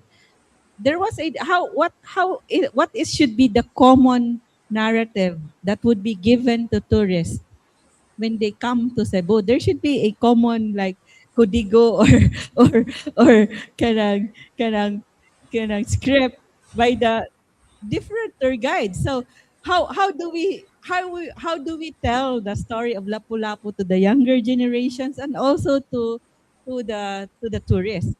So first do we have would you like to answer first, Professor Darwin, or would Ahmed want to answer first? Ikaw una, Professor Darwin. So, how do we educate the younger generations and even the tourists, especially the foreigners who come here, and then how do we tell how do we describe Lapu-Lapu, considering the gaps in the knowledge? Like how I presented about the general feelings of the Muslims towards Lapu-Lapu, we usually don't confine our presentation to one single narrative. We also do not discount the possibility that he was indeed a native of Mactan. That's why, because in Islam, identity is not really important. Even those who brought Islam to the Philippines, we don't know their real identity, because it was not given much attention of who I am, what I am. What is important is what I have contributed and what I have exemplified in my entire life. So in talking about Lapu-Lapu, in many occasions, I also do not discount the idea that he was a native. So I would always tell my audience, for the Muslims, he was a Muslim. For the natives of Mactan, he was a native. But it's not important. What is important, there was part of our history when we showed courage to face powerful colonial invaders. And this kind of tradition that we continue to inherit until the present time. So dahil salamat. So very well said from Professor Darwin. We still get the closing statements from our panelists in a while. So we have also the opinion of Ahmed regarding how do we tell our youth and also our tourists about Lapu-Lapu. Well, I agree with Professor Darwin. No? There's nothing better than presenting both sides. No? And pareha ba sa theory of creation? Diba you say God made the earth? There's also the Big Bang theory. No? But, you tell both. No? Why not? No? Ana lang. Kunya, they don't have to be conflicting with each other. It's up to the listener what to consider or believe. No? Hindi sila kinahanglan maglibog kay there are always two sides to a coin. No? So, inguna na lang gihapon tingali ang pagsulti ninyo pareha ba dito sa corregidor dito ko yung mga tour guides dito very imaginative. If the visitor is Japanese, moingon din sila, this was the place where the Japanese were heroes, blah blah blah. And then in the afternoon, Americans naman po ng ilang guest, moingon po, this is where the Americans sacrificed their lives because huh? Naranan ninyo, be creative guys, but always tell the truth bitaw. Mora gini ako. Thank you. So dahil salamat. So now time is running out. We have the trivia quiz with exciting prize. So actually the first question, the original in the script was cocktail of the month, but because cocktail has alcohol and it is haram, we changed it to cake of the month. The prize for this question is dili Dili na ni haram. So it's the cake of the month is the 𝗷𝗡𝗂𝗃𝗃 cake, named in honor of Leon Kilat, and also the fighting style of Lapu-Lapu, 𝗷𝗡𝗂𝗃. That's why he was able to kill the Magellan, or they were able to kill Magellan. So now we would like, Kisay mo answer, you the ones who would like to answer would raise his or her hand and would go to the microphone. Ang mo judge if the answer is correct kay si Professor Darwin. So this is I don't know if I made the correct question. How does the tausug refer to Lapu-Lapu? Raise your hand to those who want to abtik dili walay labot smoothie no ang cake ra. Hala nga no na pink ang red na siya actually. Ang it's a carrot and calamansi cake. So it's 𝗷𝗡𝗂𝗃 it will make you abtik quick if you eat carrots. Di ba kay kisa gakaon og carrots ang rabbit no? Di abtik siya. So how does the tausug refer to Lapu-Lapu? So, wala mag-notes ang mga estudyante. Sige. It was the story of the bedtime story that the mother of Professor Darwin gave to him and called Lapu-Lapu as what? Sa liksik ko no. So it's the sug. The tausug. So it's the origin that in Tagalog it's to seek knowledge or something, di ba? But not the seeker is not how Lapu-Lapu was referred to. So kinsa man to? People of Sulu, tausug. Sa dili gihapon wrong. I will change the question. Kaya di mo ka-answer? Oh, no, there is an answer from the back. Sige, please go to the microphone. Nakuno sa Google. Si Mark, sige. Pag walang correct answer, yung cake mapunta sa speaker sa amin ni Sir Ahmed. Oo, lagi. When you come to Cebu, all the cake will be yours. So, what's your answer? What's your answer? People of the market, that's tausug. So, that's tausug, not Lapu-Lapu. So, wala yun. Ako rin maka-answer, ani. Ka-answer si Ahmed. So, si Kisa man, who wants to answer? Si Kinsa, ikaw si Kuan, Oliver. Di ka mo answer. Wala. People of the path kay Eng, gihapon, no. Sige. Lapu-Lapu in tausug. Who is Lapu-Lapu in tausug? Ha? Oh. What's the answer? Ang mga Spanish tour guides na ni kay nag-Spanish naman. So wala na. Sirit na mo, wala na. Wala na mo answer. Ako rin maka-answer. Si Ahmed maka-answer. Sige, Ahmed, be. Oh, you get the microphone. The answer is 𝗍𝗔𝗊𝒄𝒄𝗃. Congratulations to Ahmed for knowing. Is that correct, Professor Darwin? Correct, no? Yes. Correct. Oh, 𝗍𝗔𝗊𝒄𝒃. So that makes you eligible. So the next question is answered through the comment section of the Facebook Live event. Everyone would go if you have wala mo internet, wa sila mo tagai, no? So kung wala naka-answer online, the on-site audience would lagi kanang na internet na ihatag. So the second question, haram ni siya gihapon, haram atong price. Kay kulop kawa kay dili lang pwede ra di mag two-piece, pwede mag-hijab. Joke ra. Pwede ra di mag two-piece sa hulog kawa by Alima Native Massage. I-show dato, dili usugot si Darwin. Remove. Remove.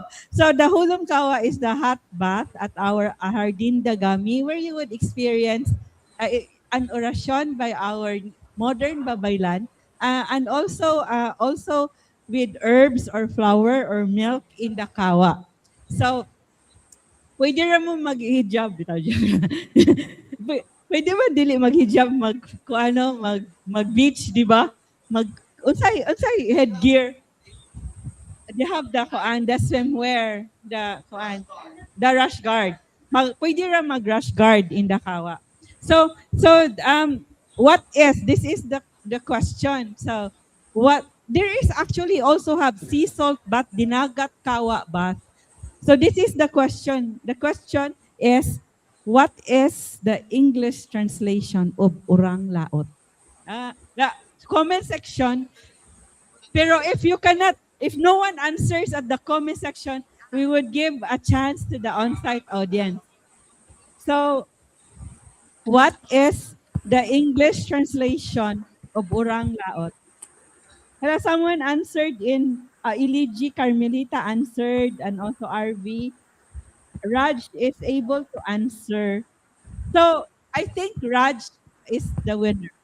So, Raj is answered people of the sea. This is correct, di ba? Sea nomad or people of the sea, and laot is the sea. Is it, Professor Darwin, is this correct? People of the sea. Yes? Yeah, literally, yeah. It's people of Si this. Raj ang first. Si Raj ang first ni answer. So, in-note na to ha. So congratulations everyone to those who answered the question. So we invite you once again to our National Heritage Month, to the May 15 free admission connections. We would trace the ancient Visayas, the power of the ancient Visayas, and experience boat rowing at our Jardín Dagami, named in honor of the chief of Córdoba, which was called Gabi in the past, who beheaded the assistant of Miguel Lopez de Legazpi in the Dagami revolt in 1565. So you will experience boat rowing and also Pantheon of the Diwatas, also many other exciting heritage activities on May 15, free admission from 6 p.m. until I don't know what time, before midnight. So now we would like to have, and then also the Mother's Month, in every Saturday we have a buffet and 10% off for 3 people.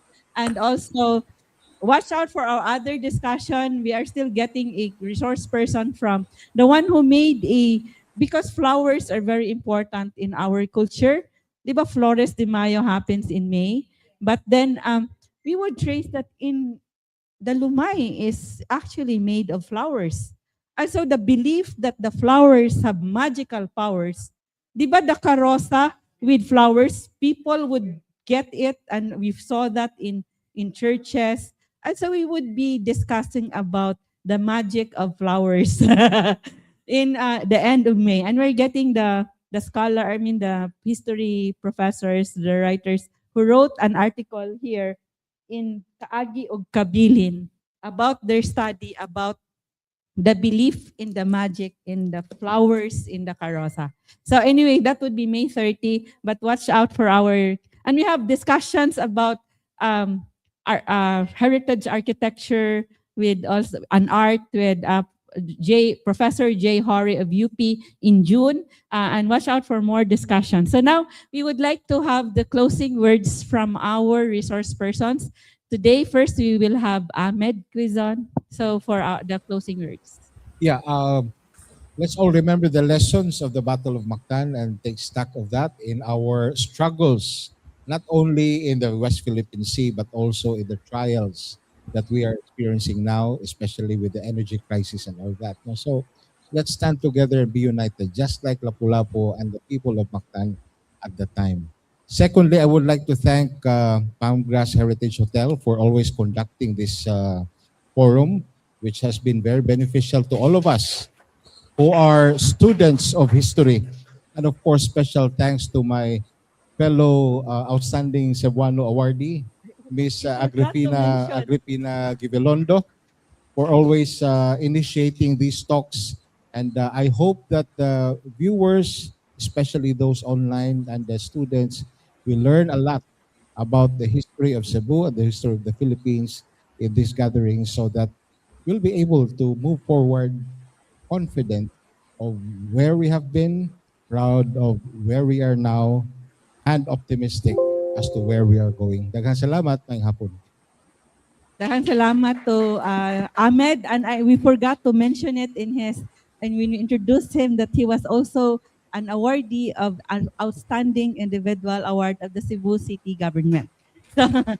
So now we have the closing words from our another panelist, our resource person, the one who brought us to Sulu to learn about the Sinulog route. So we have Professor 𝗪𝗏𝗡𝗂. Thank you once again for having me in this very humble and yet significant gathering to reveal one of the important traditions that we share. That is a tradition of being a warrior who would face a powerful colonial invaders. By the way, Sulu now is peaceful. When you want to return, we don't need any more escorts. Finally, I'd like to hope and encourage those who are with us to read more about our history. It is our history that is largely defining our worldview and how we look at each other. Having known that we have a shared tradition, maybe it's a good starting point to talk about or discover a lot of commonalities and shared traditions where we can see ourselves as a unified people of the Visayas and Mindanao. It's not an inciting statement. I'm not taking the Visayan people in terms of alliance against the people in the north. But if the people in the Visayas and in Mindanao can unite on a shared tradition, it's not an impossibility that we can also unite with the people in Luzon. Once again, thank you so much for having me. Daghang salamat, a round of applause to our resource persons, 𝗪𝗏𝗡𝗂 and Professor 𝗪𝗏𝗡𝗪. Ug daghang salamat for celebrating with us the 505 years of the victory at Mactan. Maayong gabi sa tanan.